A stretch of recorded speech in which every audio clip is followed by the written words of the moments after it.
ဒီနေ့ဘုန်းကြီးတို့အလှည့်ရောက်လာတာသစ္စကပရပိုက်ဘယ်သူလဲပြည့်တဲ့သစ္စကပရပိုက်ကြီးဗမာနေတော့ဆိုရင်ဝေသာလီမြို့မှာနေတယ်ဗမာနေလေ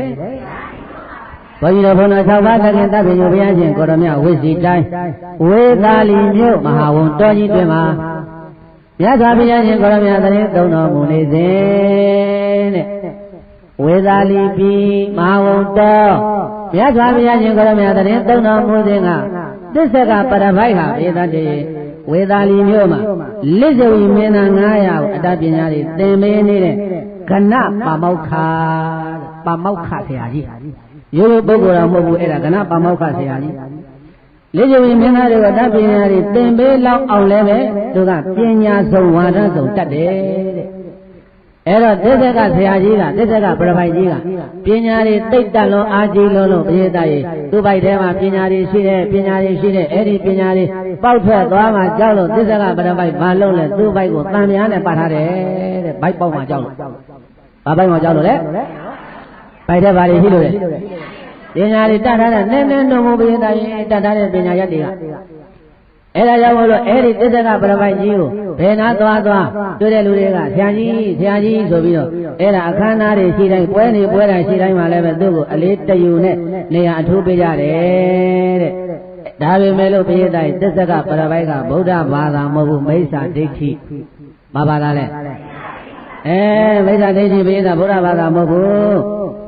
အဲ့ဒါသူ့မှာအကျင့်လေးတစ်ခုရှိတယ်ဘုရားသူ့အကျင့်ကဘာတုံးလို့ဆိုလို့ရှိရင်အဲ့ဒါပရိသတ်စီကားပြီးလူနည်းနည်းရှုပ်လာပြီဆိုလို့ရှိရင်အဲ့ဒါသစ္စကပရပိုက်ကြီးအဲ့ဒီနာသွားပြီးတော့အဲ့ဒီမှာလူအုပ်စုထဲမှာတမလင်ခွေကြီးထိုင်ပြီးတော့သူကဆရာကြီး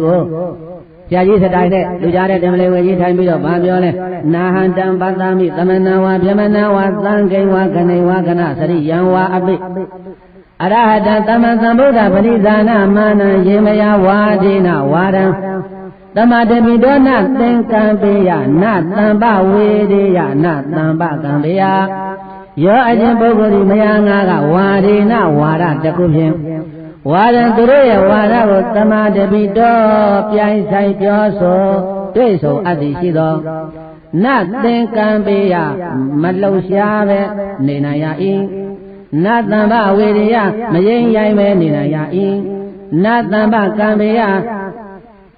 မရေရိုင်ပဲနေနိုင်ရတံပုဂ္ဂလံထိုကဲ့သို့သောပုဂ္ဂိုလ်မျိုးကိုသံဃိဝါနောက်လိုက်ပုဂ္ဂိုလ်တွေများစွာရှိတဲ့ပုဂ္ဂိုလ်မျိုးကနေဝါနောက်ပါခိုင်းကြီးရှိပြီးတော့ခိုင်းဆရာကြီးလို့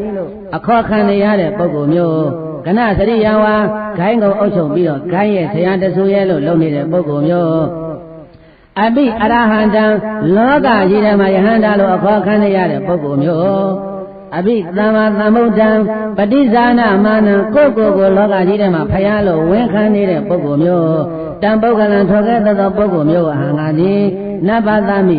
ယနေ့ထိမတွေ့မြင်ရပါသေးဘူးလို့အဘာတိကောင်းစွာမသွေပြောကြားလိုက်ပါပဲသတည်း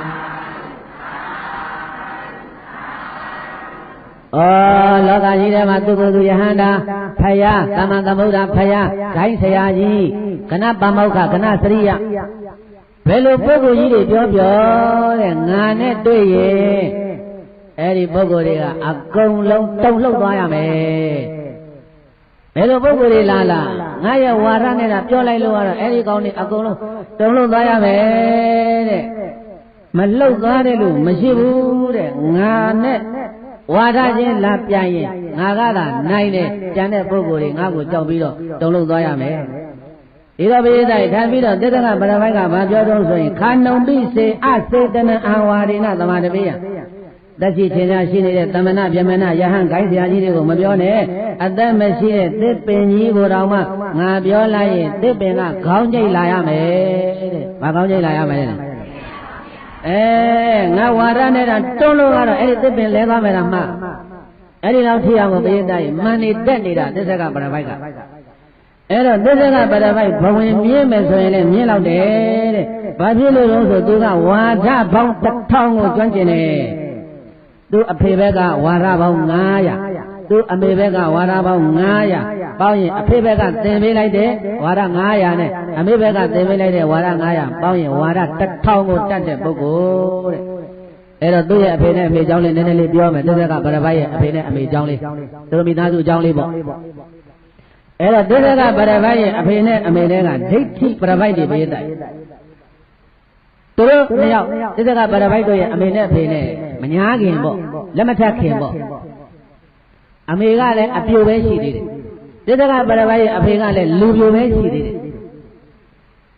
အဲ့ဒါပရပိုက်ဆိုတာဘုန်းကြီးပြတာမျက်စိနဲ့မြင်အောင်ကြည့်ရသိပုံစံမျိုးရသိလို့ဝဲတဲ့အဲ့ဒီလိုတကားတဲ့ညွညွမိုင်းမဲ့အဝတ်ကြီးတွေဝဲပြီးတော့မုတ်စိတ်ရှည်ကြီးတွေသပင်ရှည်ကြီးတွေနဲ့အဲ့လိုစောက်ပွားနေတဲ့ပုံကိုယ်တွေအဲ့ဒါဘုရားလက်ထက်ကပရပိုက်လို့အမေကလည်းအဲ့ဒီလိုအဝတ်ညွကြီးတွေဝဲပြီးတော့တကားတဲ့သတုံးကြီးထိတ်တဲ့ထောင်းပြီးတော့ဒုတ်ကောက်တစ်ချောင်းနဲ့တောင်မွေးတစ်ချောင်းနဲ့ခွက်တစ်လုံးကင်ပြီးတော့တွေ့တဲ့နေရာလူကန်စားတယ်တွေ့တဲ့ပုံကိုယ်တွေကိုမေးခွန်းပြဿနာတွေမေးတယ်မဖြေနိုင်ရင်သူ့နိုင်တယ်ဆိုပြီးတော့ထထအောင်ပြီးတော့ပြန်လာအဲ့ဒါအမေလုံးတဲ့အဲ့ဒီပရပိုက်မကလည်းဝါရ900သူကတင်လာပြီးတော့မြို့တွေရွာတွေလိုက်လှဲ့ပြီးတော့ဆိုရပါလို့ဥမာဘုန်းကြီးတို့ဘိုးရောက်တယ်ဘိုးမှာပညာအတတ်ဆုံးပုဂ္ဂိုလ်ဘယ်လိုလဲပြောဘယ်ပုဂ္ဂိုလ်ဆိုအဲ့ဒီပုဂ္ဂိုလ်ကြီးရောက်အောင်သွားပြီးတော့အဲ့ဒါသူ့ဝါရနဲ့သူသွားပြီးတော့မေးဖြေမဖြေနိုင်လို့ရှိရင်အဲ့ဒါသူကနှိမ်ပြီးတော့ပြန်လာခဲ့တာအလကားပါကွာဘိုးမှာဇာတတဲ့တာပြောတယ်အဲ့ဒီဇာတပုဂ္ဂိုလ်ကြီးက9လောက်မတော်ပါဘူးအဲ့ဒါဝါရပြိုင်ပွဲတွေကဘုန်းကြီးတို့ပြည့်တဲ့အိန္ဒိယတခွဲမှာဘုရားလက်ထက်ကတော့တော်တော်များများရှိတယ်တဲ့ငါယူဝါဒမှန်နဲ့ညင်းခုန်ကြတာပေါ့ဗျာတို့ပြောတယ်ညင်းခုန်တဲ့ပွဲပေါ့ငါယူဝါဒမှန်နဲ့သူယူဝါဒမှားတယ်အဲ့ဒီလိုညင်းခုန်ရတယ်တဲ့ဘယ်လောက်ကြည့်အောင်အဲ့ဒီလိုကတိကတပြိုင်လို့ဆိုလို့ရှိရင်ဘုန်းကြီးတို့ပြည့်တဲ့ဥပမာလေးတစ်ခုပြောရတာရှိတယ်ကြီးကဟာဖြူလားမဲလားဒေတာပြေသားမှာကြီးကဟာဖြူလားမဲလားဘုန်းကြီးကဖြူတယ်ပြောတယ်ဆန့်ကျင်ပဲဘုန်းကြီးကဘာလို့ပြောလဲ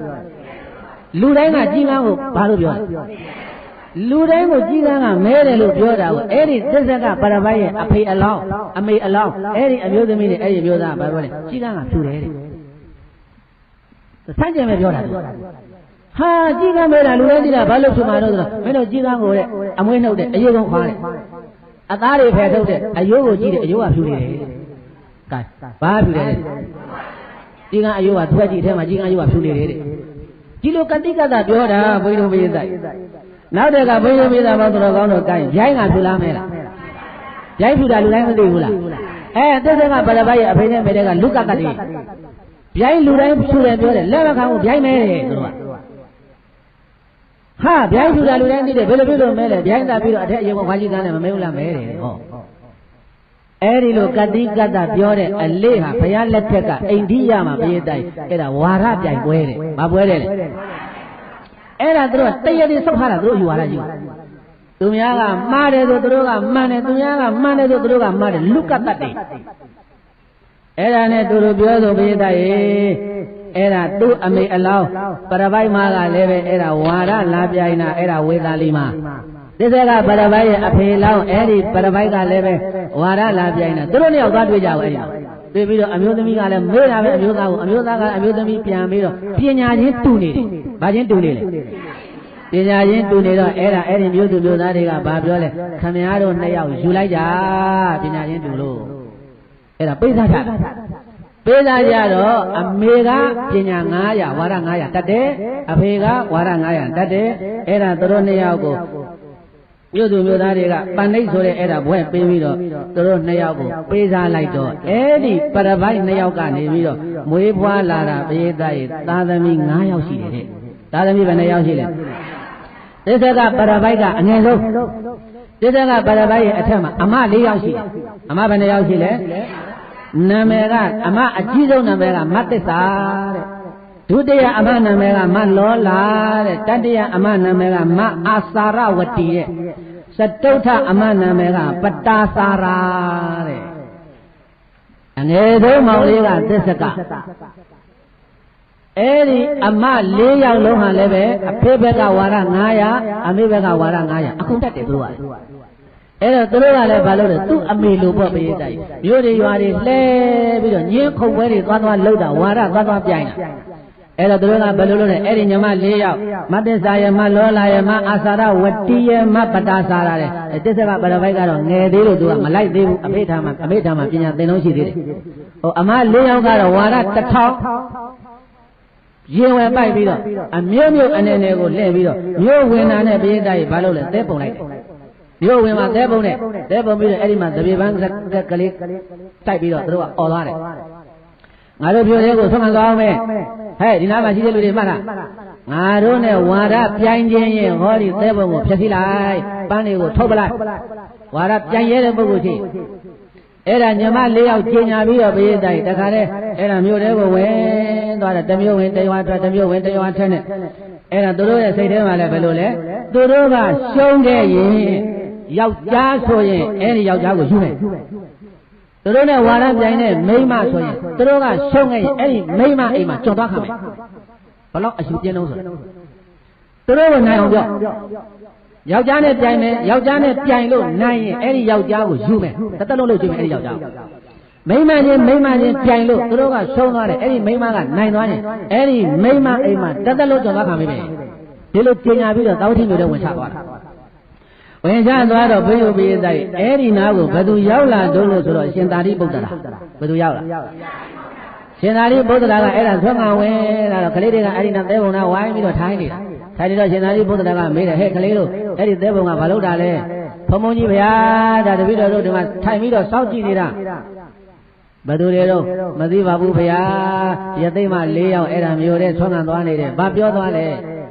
ဝါဒချင်းပြိုင်မယ်ဆိုရင်သဲပုံကိုဖျက်ဆီးပလိုက်ပန်းတွေကိုချိုးပလိုက်လို့ပြောတယ်ဒီလိုမှာသွားလားမှန်မှာသွားပါတယ်ဗျာ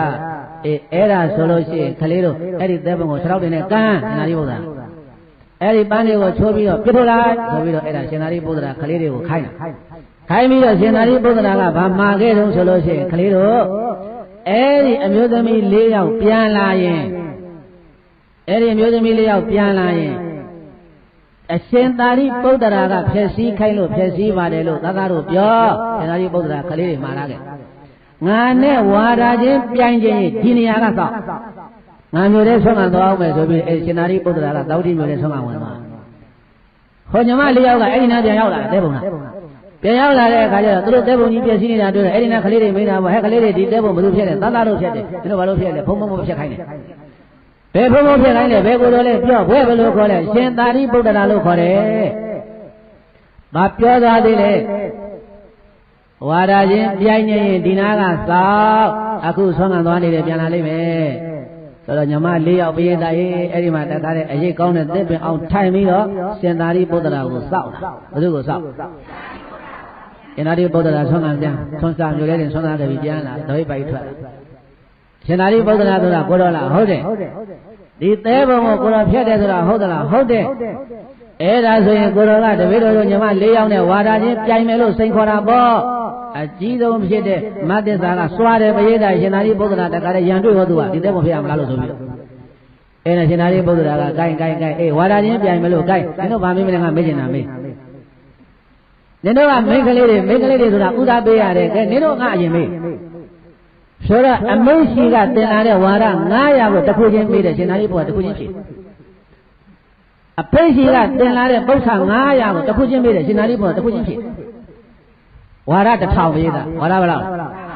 ဝါဒ1000လုံးကိုရှင်သာရိပုတ္တရာကအကုန်လုံးဖြေနိုင်ပြီးတဲ့အခါကျတော့မှရှင်သာရိပုတ္တရာကပြောတယ်ကဲညီတို့ညီမ၄ယောက်ဘယ်သူဖြေမလဲငါတစ်ခုတည်းမေးမယ်အဲ့တော့မသစ္စာကတပည့်တော်ကအကြီးဆုံးဖေရ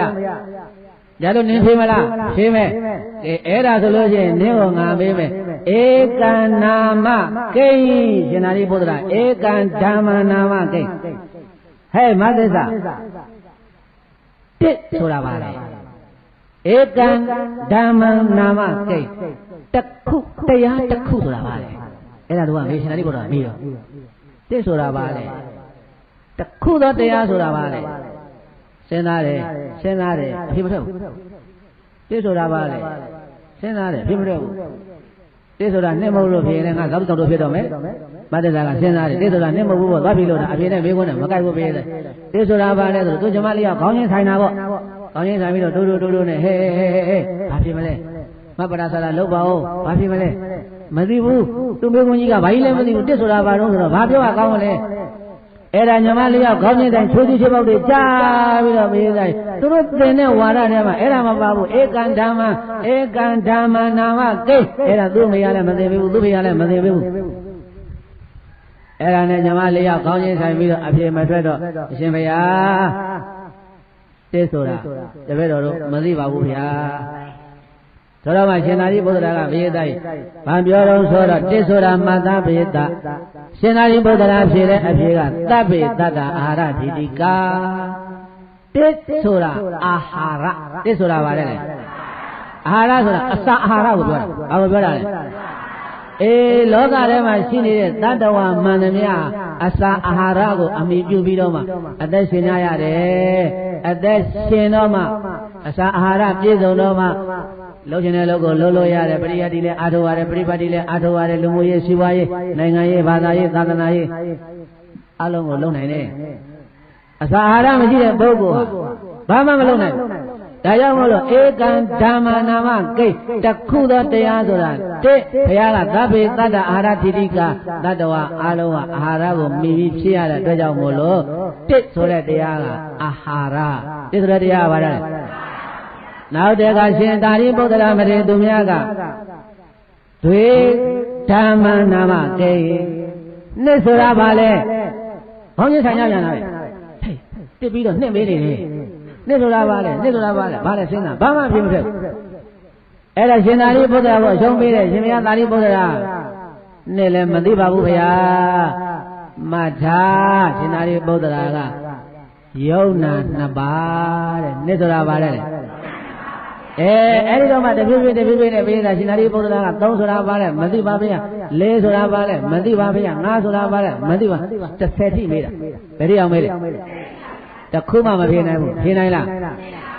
မဖြေနိုင်တော့မှအဲ့ဒါညမ4ယောက်လုံးလက်မိုင်ချပြီးတော့ရှင်သာရိပုတ္တရာထံရဲ့ဝယ်ဆင်းလို့ရှင်ဘုရားတဲ့တပည့်တော်တို့သာသနာတော်ဝင်မရစေတော့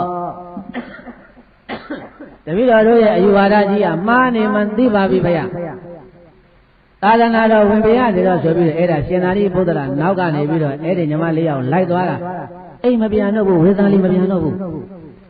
အဲ့ဒါရှင်သာရိပုတ္တရာကအဲ့ဒီညမ4ယောက်ပဲခေါ်သွားတယ်ဟောမိလေးတော်ဂေါရမကြီးသတင်းသုံးတဲ့ဘိက္ခုနီမအကြောင်းခေါ်သွားပြီးတော့မေတော်ကြီးဒီအမျိုးသမီးလေး4ယောက်အဲ့ဒါမေတော်ကြီးတာဝန်ယူပြီးတော့သင်္ကန်းဝတ်ပေးလိုက်ပါရှင်သာရိပုတ္တရာကအဲ့ဒီညမ4ယောက်သွားအပ်တာသွားတော့မှအဲ့ဒါရှင်သာရိပုတ္တရာရဲ့အမှုနဲ့မိလေးတော်ဂေါရမီတို့ဗရာဇာကြီးတို့ရသောတရားတို့ကအဲ့ဒီအမျိုးသမီးတွေကိုသိမ့်နေဝင်ရဟန်းခံပေယဟန်ဘဝကိုလှလှကြီးရဝိပဿနာတရားအားထုတ်တော်မူကြတာညမ4ယောက်လုံးယဟန္တာဖြစ်တယ်တဲ့ညမ4ယောက်လုံးဘာဖြစ်သွားလဲယဟန္တာတွေဖြစ်သွားတာပြန်မလာတော့ဘူးအဲ့တော့ဟိုမှာသစ္စာကဗရပိုက်ကအရွယ်ရောက်လာပြီသူ့အမတွေတရင်ကိုကြားတယ်အမ4ယောက်လုံးဘုရားသာသနာတော်ဝင်သွားပြီအဲ့တော့မိဘရဲ့ပညာကိုဆက်လက်ထိန်းသိမ်းဖို့ကငါပဲရှိတယ်အဲ့တော့ငါပဲဆက်လက်ထိမ့်သိမ့်ပဲဆိုပြီးတော့ဘိဓိပိယသားကြီးအဲ့ဒီမှာအဖေဘက်ကဝါဒ900အမေဘက်ကဝါဒ900အဲ့ဒီဝါဒ1000ကိုဘိဓိပိယသားကြီး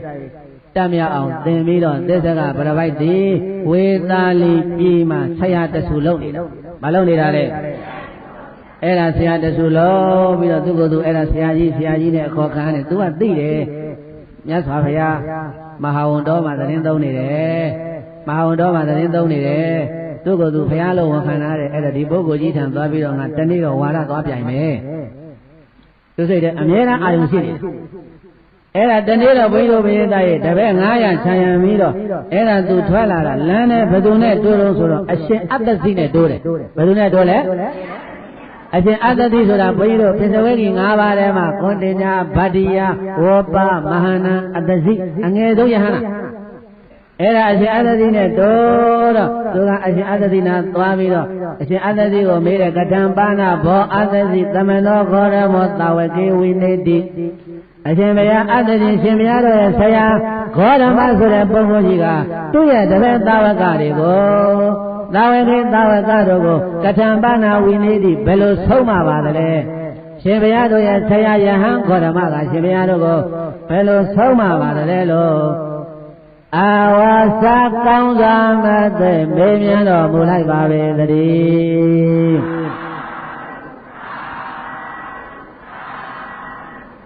ကထံဝါဘဟုလပဏသမဏတဂေါရမတသဝေကေတုအနုသာဒနီ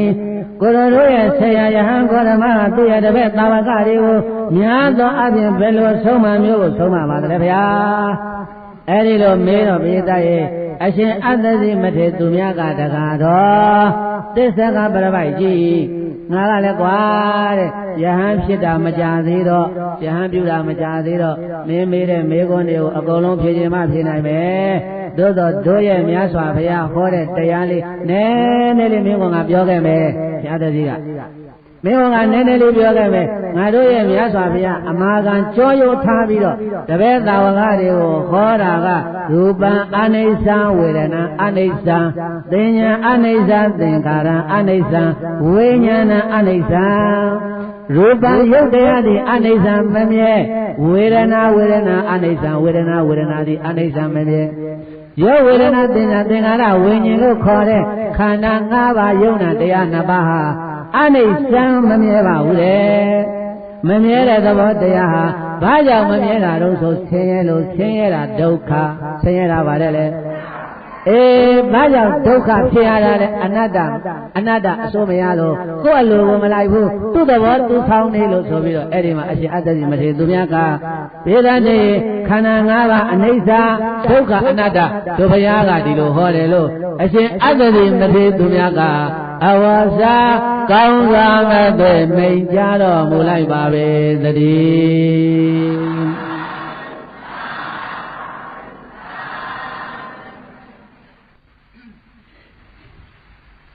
အောင်ခြင်း၈ပါးတရားတော်ဘုန်းကြီးတို့ဟောလာတာသစ္စာကပရပိုက်အောင်တော်မူခံတရားအဲ့ဒီသစ္စာကပရပိုက်အောင်တော်မူခံတရားမှာသစ္စာကပရပိုက်ကြီးပိဿဝေကြီး၅ခုတည်းကအရှင်အတ္တစီမထေသူများနဲ့တွေ့ပြီးတော့ရှင်ဘုရားတို့ရဲ့ဆရာသည်ဘယ်အယူရှိပါသလဲဘယ်လိုဆုံးမပါသလဲကထံဝါဘဂုလာပနသမဏတဂေါရမတသာဝေကေတုအနုသာသနီကိုတော်တို့ရဲ့ဆရာယဟန်ဂေါရမသည်သူတပည့်သာဝကတွေကိုဘယ်ပုံပဲနည်းနဲ့ဆုံးမထားပါသလဲလို့သစ္စာကပရပိုက်ကမြတ်စွာဘုရားထံကိုမသွားခင်မှာအရှင်အတ္တစီမထေသူများကိုမေးတော့အရှင်အတ္တစီမထေသူများကတကားတော့သစ္စာကပရပိုက်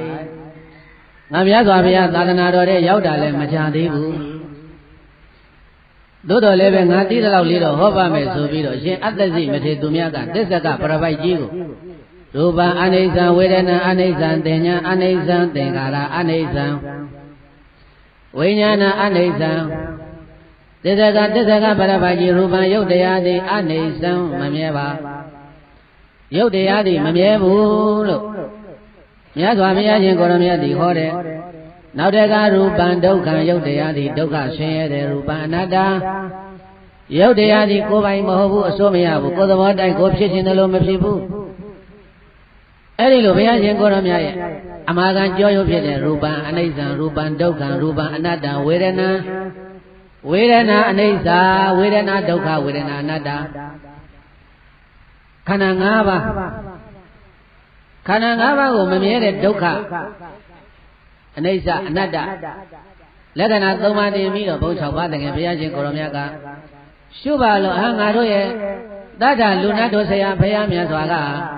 အဘာတိကောင်းစွာမဲ့သွေမိန်ကြတော်မူခဲ့ပါပေသတည်း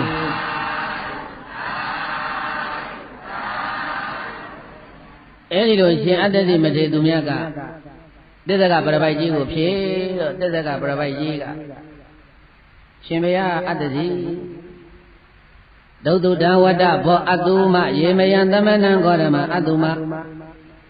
ကိုတော်တို့ဆရာယဟန်ကြီးဂေါရမသည်ခန္ဓာ၅ပါးယုံနာတရားတွေကိုမမြဲဘူးအနိစ္စဒုက္ခဆင်းရဲတဲ့အနတ္တအမာခံမရှိဘူးအတ္တအကောင်းထဲမရှိဘူးကိုယ်အလိုမပါဘူးကိုယ်စိုးကိုယ်ပိုင်မဟုတ်ဘူးလို့ပြောတဲ့အတန်ကိုတပည့်တော်ဒီနေ့ကြားရတာမင်္ဂလာမရှိလိုက်တာတဲ့သစ္စာကပရပိုက်ကအရှင်အတ္တစီကိုပြန်ပြောတယ်ဒီတကားကြားရတာကိုတော်ရဲ့မင်္ဂလာမရှိလိုက်တာဘယ်နဲ့ယုတ်ကမမြဲဘူးယုတ်ကဆင်းရဲတဲ့ယုတ်ဟာကိုယ်ပိုင်အစိုးတရားမဟုတ်ဘူးလို့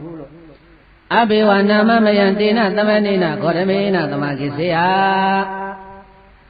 ကိုတော်တို့ဆရာယဟန်ကြီးဂေါရမနဲ့တပည့်တော်တနေ့နေ့တစ်ချိန်ချိန်မှာတွေ့ကောင်းတွေ့ပါလိမ့်မယ်ဆုံကောင်းဆုံပါလိမ့်မယ်အဘေဝနာမမယံသမဏံဂေါရမံတမံပါပကံဒိဋ္ဌိကတဝိဝေစေယမ သမဏဂေါရမယဟန်ကြီးဂေါရမကိုတမန်ပါပဒိဋ္ဌိကတသူဆွဲထားတဲ့ခန္ဓာ၅ပါးမမြဲဘူးအနိစ္စဆင်းရဲတဲ့ဒုက္ခကိုယ်ပိုင်မို့အနတ္တလို့ခေါ်တဲ့အယူမကိုမယံတမိတော်ကအဘိဝါနာမဝိဝေစေယမအဲ့ဒီအယူဆွဲကြီးပြောင်းအောင်ချွတ်နိုင်လောက်ပါရဲ့ဖရာတိစ္ဆကပရပိုက်ကမြတ်စွာဘုရားကိုသူကပြန်ပြောတယ်ရှင်ဘုရားတို့ယဟန်ကြီးဂေါရမဆွဲနေတဲ့ယုတ်အနိစ္စယုတ်ဒုက္ခယုတ်အနတ္တကိုတော်တို့ဖရာအယူမှားနေတာပဲကိုတော်တို့ဖရာမှားနေတဲ့အယူကိုအဲ့ဒါတပည့်တော်ချွတ်နိုင်ကောင်းပါရဲ့ဖရာအဲ့လိုပြောတော့အရှင်အတ္တတိကသူဘာမှပြန်မပြောတော့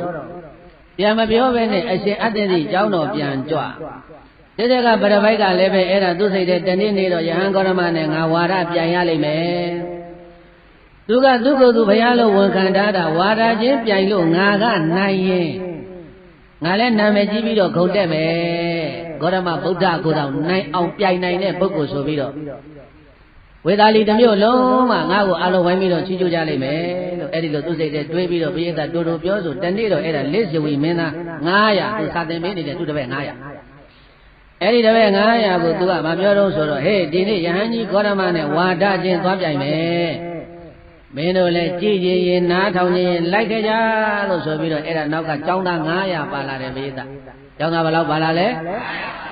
900သောလက်ဇဝီမင်းသားတွေခြံရံပြီးတော့တိစ္ဆကပရပိုက်တည်ဘုန်းကြီးတို့မြတ်စွာဘုရားသတင်းသုံးနေတော်မူတဲ့အရာကိုသူရောက်လာတယ်အဲ့တော့လက်ဇဝီမင်းသား900ကလည်းပဲခေါ်လို့တာလိုက်လာရတယ်ဆရာကြီးဆိုတော့ဆရာကြောက်လို့တာလိုက်လာရတယ်သူတို့ကဘုရားရှင်အကြောင်းကိုတစွန်းတစကြားတတ်တဲ့အခါကျတော့မြတ်စွာဘုရားနဲ့ဝါဒပြရင်တို့ဆရာကြီးတော့တို့ဆရာတော့သိပြီးတော့မဟုတ်ဘူးနဲ့တူတယ်ရှုံးလိုက်မယ်ထင်တယ်ပြောလဲမပြောရဘူးဘေးသားရေဆရာဆိုတော့လေးသားတာလည်းပါတော့စိတ်ထဲဘယ်နဲ့မှကြတော့ဆိုတော့ကြိုက်ကြားနဲ့ဆင်လဲပြင်မှာတော့တွေ့ပြီထင်တယ်ဆိုပြီးတော့နောက်ကအဲ့ဒါတွတ်နဲ့ပြောဆိုပြီးတော့လိုက်လာမဟာဝန်တော်ရောက်တို့ပြောဆိုမြတ်စွာဘုရားသတင်းသုံးတော်မူတဲ့မဟာဝန်တော်ကိုရောက်တော့သစ္ဆကကမြတ်စွာဘုရားကိုစတင်ပြီးတော့မေးတယ်အရှင်ဘုရားရဲ့တပည့်တာဝကတွေကိုအရှင်ဘုရားလက်ကင်ကြောရိုးအမာခံထားပြီးတော့ဟောတဲ့တရားကဘာပါလဲဘုရားဒီတော့မှမြတ်စွာဘုရားရှင်ကိုရောမြတ်ကအရှင်အတ္တစီမထေဖြေတော်မူတဲ့အတိုင်းပဲခန္ဓာ၅ပါးယုံနာတရားတွေကမမြဲဘူးသစ္ဆကပရပိုက်ရူပံအနိစ္စရူပံဒုက္ခရူပံအနတ္တဘုရားရှင်ကိုရောမြတ်ကအရှင်အတ္တစီမထေသူမြတ်ဖြေတော်မူတဲ့အတိုင်းသစ္ဆကပရပိုက်ကြီးကိုဖြေတဲ့အဲ့ဒီခန္ဓာ၅ပါးတရားတွေကကိုယ်အလိုမပါဘူးကိုယ်အချိုင်းမလိုက်ဘူးကိုယ်ပိုင်မဟုတ်တဲ့အတွက်ကြောင့်မို့အနတ္တလို့ငါဘုရားရှင်ကိုရောမြတ်ဟောတော်မူတယ်ဆရာတတိဖြေတော်မူတဲ့အဖြေတိုင်းမြတ်စွာဘုရားဖြေတော်ပေးတာသစ္ဆကပရပိုက်ကဘုရားဘာထလျှောက်တုံးလို့ဆိုတော့အရှင်ဘုရားကိုတပည့်တော့ဥပမာလေးတစ်ခုပြောမယ်တဲ့ယေကေစီဘောဂေါရမဘိဇာကာမဗုဒ္ဓကာမဝုဒ္ဓိဝိရုံလေဝေပုံလအပိသန္တိပထဝိနေသယပထဝိပဋိဋ္ဌာယယဟန်ကြီးဂေါရမကိုရောသိချာနာထောင်ကိုတော့တပည့်တော့ဥပမာလေးနဲ့ပြောမယ်လောကထဲမှာရှိနေတဲ့ကိုတော့သစ်ပင်တွေကိုမြင်လားမြင်တယ်မြတ်စွာဘုရားကသစ်ပင်ဟာဘယ်မှာပေါက်လဲကိုတော့မြေကြီးပေါ်မှာပေါက်တာပေါ့ဒါမြင်သစ်ပင်ရဲ့မိယာဟာဘာလဲကိုတော့သစ်ပင်ရဲ့မိယာမြေကြီးပေါ်ကမြတ်စွာဘုရားကဟုတ်တယ်သစ်ပင်မှန်သမျှမြေကြီးပေါ်မှာပဲအမိပြုပြီးတော့တီးကြပွင့်ကြရတယ်အဲ့ဒီဥပမာတိုင်းပဲပေါ့ကိုတော့ရဲ့ဒီတတ္တဝါတွေဟာလည်းပဲလောကထဲမှာရှိတဲ့တတ္တဝါတွေဟာလည်းပဲဒီခန္ဓာ၅ပါးကိုအမိပြုပြီးတော့ဒီခန္ဓာ၅ပါးကိုအမိပြုပြီးတော့ပုံညအပုံညပုံညဆိုတာကုသိုလ်ပုံညဆိုတာဘာလဲအပုံညဆိုတာအကုသိုလ်အပုံညပါတဲ့ဒီခန္ဓာ၅ပါးကိုအမိပြုပြီးတော့ပုံညလို့ဆိုတဲ့ကုသိုလ်တွေလည်းလုပ်တယ်အပုံညလို့ခေါ်တဲ့အကုသိုလ်တွေလည်းလုပ်တယ်သူပေးတဲ့ဥပမာလေးကသစ်ပင်ဟာမြေကြီးပေါ်မှာမှီပြီးတော့သိကြပွက်ကြရသလိုတတ္တဝါတွေဟာလည်းပဲဒီခန္ဓာကိုယ်ကြီးကိုမှီပြီးတော့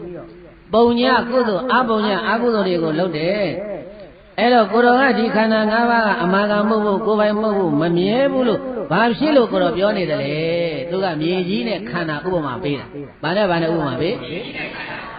မြေကြီးကငြိမ်နေတာပဲတည်နေတာပဲကိုတော်ရဲ့တဲ့ဒီမြေကြီးပေါ်မှာမှီပြီးတော့ဒီသစ်ပင်ကပေါက်ရကြီးပွားရသူသိရပွင့်ရတယ်လို့ပဲဒီခန္ဓာကိုယ်ကြီးရှိနေလို့ဒီခန္ဓာကိုယ်မပြုတ်ပြီးတော့ပုံညာအပုံညာကုသိုလ်အကုသိုလ်တွေလုပ်နေတာကိုတော်ဘာဖြစ်လို့ဒီခန္ဓာမမြဲဘူးလို့ကိုတော်ဟောနေတယ်လေနောက်တကရေကေစီဗလကရိယာသဗ္ဗေတိပထဝိနေသယပထဝိပဋိဋ္ဌာယနောက်တစ်မျိုးတပည့်တော်ရှင်ဘုရားကိုထပြောအောင်မယ်ဖေယ တတ္တဝါတွေဟာလဲထွန်ကြတယ်ကုံရောင်းကုံဝယ်လုပ်ကြတယ်စက်မှုလက်မှုအလုပ်ငန်းတွေကိုလုပ်ကြတယ်အဲ့ဒီလိုလုပ်တဲ့နေရာမှာအမာခံဖြစ်တဲ့ဒီမြေကြီးပေါ်မှာယက်တည်ပြီးတော့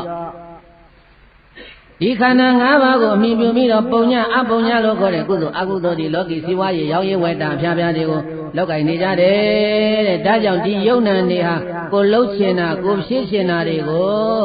လှုပ်ဖြစ်အောင်ဆောင်ရွက်ပေးနေတဲ့အမာခံတရားတွေမဟုတ်ဘူးလားကိုတော့ဘာဖြစ်လို့ကိုတော်ကဒီခန္ဓာကိုယ်ကြီးကအမာခံမဟုတ်ဘူးမမြဲဘူးအနိစ္စဆင်းရဲတဲ့ဒုက္ခအဆိုးမရောက်အနတ္တလို့ကိုတော်ပြောနေတယ်လေသူဒီလိုပြောတာများစွာဘုရားကိုသစ္စာကရဲ့အယူကိုဘိန်းတို့ပြေးတိုင်းတော်တော်လေးမှတ်လိုက်ပါသစ္စာကရဲ့အယူဝါဒကဒီယုတ်ဒီနံဒီခန္ဓာဟာကိုပိုင်နဲ့ကိုဆိုင်နဲ့မပြောင်းဘူးမရွှေ့ဘူးအမာခံတနည်းပြောအတ္တဝါဒဘာဝါဒလဲအတ္တဝါဒသူကဒီလိုကြီးသူအတ္တဝါဒကြီးရှင်းတန်းတင်းနေတော့မြတ်စွာဘုရားရှင်ကိုရမများကနေပါအောင်တဲ့နေပါအောင်သစ္စာကတဲ့မင်းငါမေးပါရစေမင်းစကားနဲ့ပဲမင်းငါပြန်မေးပါရစေအောင်တော့မင်းကဒီယုတ်ဒီနံဒီခန္ဓာကိုအစိုးရတဲ့ကိုပိုင်နဲ့ကိုဖြစ်ခြင်းတယ်လို့ဖြစ်လို့ရတယ်ကိုလှုပ်ချင်တာတွေလှုပ်လို့ရတယ်လို့မင်းဒီလိုဆိုချင်တာလားသစ္စာဘုရားကမေးလိုက်တော့ဘုရင်တိုင်းသစ္စာကပရပိုက်နည်းနည်းလေးတွန့်သွားတယ်လေသူစိတ်ထဲနည်းနည်းလေးတွန့်သွားတယ်မြတ်စွာဘုရားကနာမည်ကြီးတဲ့သဗ္ဗညုဗုဒ္ဓဆိုတာသူသိထားတဲ့အတွက်ကြောင့်မို့လို့ပြိုင်မဲ့တာပြိုင်နေတာမေးမဲ့တာမေးနေတာသူဘုရားကိုတော့ခက်ကြောက်ပဲမြတ်စွာဘုရားတရားဟောလိုက်ပြီဆိုလို့ရှိရင်အိန္ဒိယတခွင်လုံးမှာရှိနေတဲ့ပန္ဒိတ်လို့ခေါ်တဲ့ယောဂီကြီးတွေသာဓုကြီးတွေဆရာကြီးတွေအားလုံးဟာမြတ်စွာဘုရားရဲ့အထံမှာပြားပြားမှောက်ပြီးတော့မြတ်စွာဘုရားရဲ့အောက်ကိုပဲရောက်သွားကြတယ်ဒီတည်းသူကြားထားတဲ့အတွက်ကြောင့်မို့လို့အဲ့ဒါသူခက်လန့်လန့်ဖြစ်ပြီးတော့အဲ့ဒါသူဘာမှမပြောဘူးဘုရားဒီတော့မြတ်စွာဘုရားကထပ်ပြီးတော့မေးတယ်ဟဲ့သစ္စာကပရပိုက်ခန္ဓာ၅ပါးကိုအမာခံအတ္တလို့မေးယူဆနေလားလို့ထမေးတော့အဲ့ဒီတော့မှသစ္စာကပရပိုက်ကဘာပြောလဲဩရှင်ကြီးဂေါတမရဲ့ဒီအတ္တလို့ခေါ်တဲ့အယူဝါဒဟာဓမ္မကျုပ်တယ်မကဘူးဟောဒီကျုံနောက်မှာပါလာတဲ့လက်စီဝိမင်းသား900ကလည်းပဲဒီအယူဝါဒမျိုးရှိပါတယ်သူကမဖြေပဲတဲ့မဖြေပဲနဲ့ပရိသတ်နောက်ကပရိသတ်ကိုသူနဲ့ပါလာတဲ့ကျောင်းသား900ကိုသစ္စာကပရပိုက်ပါလို့လဲတခိုးသေးပေါ်ညှိတယ်လို့ညှိတယ်လို့အဲ့ဒါထည့်ပြောတော့မြတ်စွာဘုရားရှင်ကိုရမကထပ်ပြောတဲ့သစ္စာကငါဘုရားကမင်းကိုမေးနေတာမင်းနဲ့ငါဝါဒလာပြိုင်တာမဟုတ်ဘူးလားအဲ့တော့မင်းဖြေတာကိုပဲငါလိုချင်တယ်မင်းဖြေပါမြတ်စွာဘုရားမိန်တော်မူတော့သစ္စာကပရပိုက်ကဖြေတယ်ပြေးတာယဟန်ကောဓမတဲ့ဒီယုတ်ဒီနံတွေဟာကိုစိုးကိုပိုင်ဖြစ်တယ်ကိုအလိုကိုပါတယ်တနည်းပြောကိုတော့အတ္တသစ္စာကပရပိုက်ကသူ့ယူပါတော့အဲ့ဒီမှာရှင်းရှင်းလင်းလင်းပြောတယ်ဒီယုတ်ကကိုလိုချင်တယ်လို့ဖြစ်တယ်ကိုခိုင်းတယ်လို့ရတယ်ဒီယုတ်ကအတ္တပဲကိုတော့ဆိုတော့မှအဲ့ဒီမှာမြတ်စွာဘုရားကပြေးတိုင်းသစ္စာကပရပိုက်ကိုဥပမာလေးတစ်ခုဘုရားရှင်ကိုရောမြတ်ကမေးတယ်ဟဲ့သစ္စာကပရပိုက်ကောသလတိုင်းကိုဘယ်သူအစိုးရလဲကောသလမင်းကြီးအစိုးရပါတယ်ဘုရား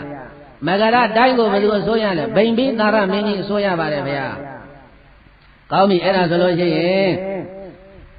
တိုင်းသူပြည်သားတွေဟာကောသလတိုင်းကတိုင်းသူပြည်သားတွေဟာမဂရတိုင်းကတိုင်းသူပြည်သားတွေဟာဘယင်းရဲ့အမိတ်အတိုင်းတသွေမတိန်လိုက်နာရလားမလိုက်နာရဘူးလားလိုက်နာရပါတယ်ဗျာဘာဖြစ်လို့လဲဘုရားကမေးတော့သစ္စာကဖြေတယ်ပြည်သူကိုဘယင်းကပိုင်တယ်တဲ့ဘာလဲလဲပြည်သူဘယင်းအဲ့တော့ဘယင်းကဒါဆိုတာပဲမင်းမိတ်ပဲဗျာတဲ့ပြည်သူကိုဘယင်းကပိုင်တာပဲသူကတဥ္စာမိန်ဘယင်းပဲအဲ့တော့မယာတေကာရဝတာတွေတုံးဥပမာတစ်ခုလူသားမှုကျူးလွန်တဲ့ပုဂ္ဂိုလ်ကိုဘယင်ကတရားစီရင်နေချတဲ့အခါမှာဟေးဒီကောင်အသေးသားပြန်သေးသေးအဲ့ဒီကောင်တတ်ဆိုရင်ကောဆိုတတ်မှာပေါ့ဗျာဒီကောင်ကိုကြိမ်တံပေးဆိုရင်ကောပေးရမှာပေါ့ဗျာဒီကောင်ကိုတိုင်းပြည်ကနှင်ထုတ်နေတံပေးဆိုရင်ကောဒါလည်းလိုက်နိုင်ရပါမယ်ဗျာအဲ့ဒီဘယင်ရဲ့အလိုကြဘာဖြစ်လို့လိုက်နာနေရတာတော့ဆိုရင်အဲ့ဒီတိုင်းပြည်ကိုအဲ့ဒီဘယင်ကအစိုးရလို့ဘာဖြစ်လို့လဲဘုရားဒါကြောင့်အစိုးရလို့ခေါ်တာဘာလို့ခေါ်တာလဲအစိုးရလို့တိုင်းပြည်ကိုအစိုးရလို့အဲ့ဒီပုဂ္ဂိုလ်ကိုအဲ့ဒါအစိုးရလို့ခေါ်တာအဲ့ဒါသူစိုးရလို့သူပိုင်လို့လိုက်နေရတာပေါ့ဗျာကောင်းပြီအဲ့ဒါဆိုရင်တက္ကရာသစ္စာကမင်းငါတခုပြောမယ်မင်းရဲ့ရုပ်ကိုမင်းကပိုင်နေဆိုင်နေအစိုးရတယ်လို့ပြောတယ်နော်ဘုရားကသူ့ချုပ်တော်တာပဲတဲ့ဟုတ်ပါတယ်ဗျာဒီရုပ်ကြီးကကိုလှုပ်ချင်တယ်လို့ဖြစ်တာပဲကိုတော့အတ္တပဲကိုတော့အဲ့တော့မြတ်စွာဘုရားရှင်ကိုရောမြတ်ကဧဝမေရူပံဟောတုဧဝမေရူပံမဟောတုတိဝသောဝတ္တတိ Hey, there's an umbrella by the Ojigo men by Nesology, Hori Yogi Nani, Mananelo, Piazamba.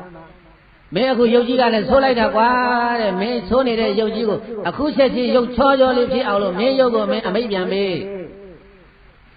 Yaga, this is a Badavigo, Kami. The Yogo, not by name, a soya, a soya. Nanga no tiny also needed a soya, a dino binary, a Hutasota, a Hunedo Nedo. Eric Umaviaga, baby, Era Mayo go me soya, the solution, men name a computer, hey, Yogi, Nibian Gaulo, maybe I made it. May Yogi Sonina, a Kuha Yogi Piamio, Georgia Momo Lala Baba Pia, maybe a low, Yaga, Viajan, Coromiaga, Erino, Pioro, Mayo go, maybe I made 9 Lalo, Viaga, Erino made it, Machiro. Now the Jamiaga Viata made it to Machiro. Now the Jamiaga Viata made it, Vida, Allo Jaga, Manaja. And maybe other men go men by Nezo, Adalo, Yodezo, Guy, Mayo, Milo Samba, Mayo, Sura, Lao, Samba. So that Mapirama, Era, Viajan, Coromiaga, this is a gago, this is a guy. Payashino, Mele, Mego, Piade, no, don't J. May, Pigo Piade. Mapshibu, so you may address under a Janine, under the Jayome, Bajayome. Enemy under the cuckoo means you would Jana Layman Nolo, Elio Yasavia, Maino Muro, Bayday, the Zana Badamai, Belopile, a Jaya. Ha! And the Jama, the Belumia Pimel. Duga Diogo, Bine, Asoya, Lopida, Yazavia, Miogo, maybe. Yo Chojo Lala Lipsia, maybe a Lolo, to Venema, Lolomia, Ubinida, Bayday, Payakaina, Malona, to show me. Payakaina, Malona, Babile. And to show my dinner, and to Malogo Villa, Mapiu, Pity Catata Lone. Any chamber, Babila don't solo, or Dawarina Nabiga, the Jamini, Banduka Balamia, Jausha, Tenare, Lumi Bamia Pita Ballet, Langilado Mahao, Doji, Tesaka, Parabai, Yasavia, Mira to Mapiu. Mavira era Tadana, the Yasa, so that I era the Yamina, Balodo, so that Kajara, Paluya, Mazemiro, what is the Lenny Kaimiro? Navigan is Hena. Yazaviane, Tesaka, maybe lonely Neago. The Yamin Paluya, Mazemiro, what is the Lenny Kaimiro, Senado, Payane, Tesaka, Paravita, Mine, Janet, Diana, Brita, Paduma. Ella Valuiga, where the Lene Camilo, Yame, Pome, Mine, Kajarama, Desaka, Paravaiga, Erima, Jala Miro, Yangorama, Kunaga, Kuramire, Megoli, the Vido, Yamiro, Miva, oh, Yamiro, Miva, Unsurama, Miaga, Viajan, Koromiaga. Kunaronga made a time of Yabi, the Menga, Mingo, Soya, the Mimpai, the Midnight, so Ella Velulelo, Riaga, made a Kajarama, Desaka, Paravaiga, no, he done Bogorama. Bogarama Yangorama, Eta Rupa Hori Yodayadi, Yowena, Thingara, when you call it Kanangavati, Hilorama Pipa, Holorama Pipa, Dinu, Piolo, Mayaba, Payade. Yoksonirago, Yoktopian, our Beduma, Lolo, Mayaba, Paya. Didama Mayan Goramiaka, Tesanga Paravai, Jigo, Ruba, Nezawa, Anezawa, maybe Bedaye. This is a Paravai, Yokayadi, Miela, Mamebula, Anezam Bandi, Mameva Paya. Ruba, Dokan Wadi, Dokan Bandi. Mamiere, the Wadia. Chana the last Lalo Mire, Kajarama, Dokan Bandi. And I believe that Kajabu, Yoshimena, Ujohe, and a Jao La Vido. Mira, Eddie, and Neza Doka will do, and Neza Kaimiro, who you Biora, Simpiade, Yedadima, the other Atology, Pipiashu, Babyloshu Kainale. Ha, Udini, Balo Pipiashu Kaina, Dodo, Pipias Ho, and Neva Mele, that your neighbor was watching Pipia Langa Batoya, Kama Vipia, Ella, so in the bed of Tamibiade. Medama Bamelo, Pieta, Mielo, Pieta, Mamelo, Pieta, Lazaro, Poiga, two Pieta, Mamelu, Mamela Valagro, Mamela, Neta Bog, your hair. Babylon and Neta Shukaina lady. Babylon Neta Shukaina lady, or Congo, Poiga, Habiana, Neta Valushuka, Havelopia, Kuna Longa, Shipia shoes or Bioa, Valo Neta, some Shipia, Abiago Gaimoro. Era go up Pieta, Mielo, Pieta, Mamelo, Pieta, Mamela, Neta, Valo Neta Shukaina lady. အဲ့ဒါဘုန်းကြီးကပြောရတယ်ဦးသေးအနိစ္စတစ်လုံးနဲ့ကြိုင်မပြောနဲ့မြတ်စွာဘုရားကလက္ခဏာ၃ပါးဟောတာလက္ခဏာဘယ်နှပါးလဲဘာလက္ခဏာလဲအနိစ္စလက္ခဏာဒုက္ခလက္ခဏာအနတ္တလက္ခဏာလက္ခဏာဘယ်နှပါး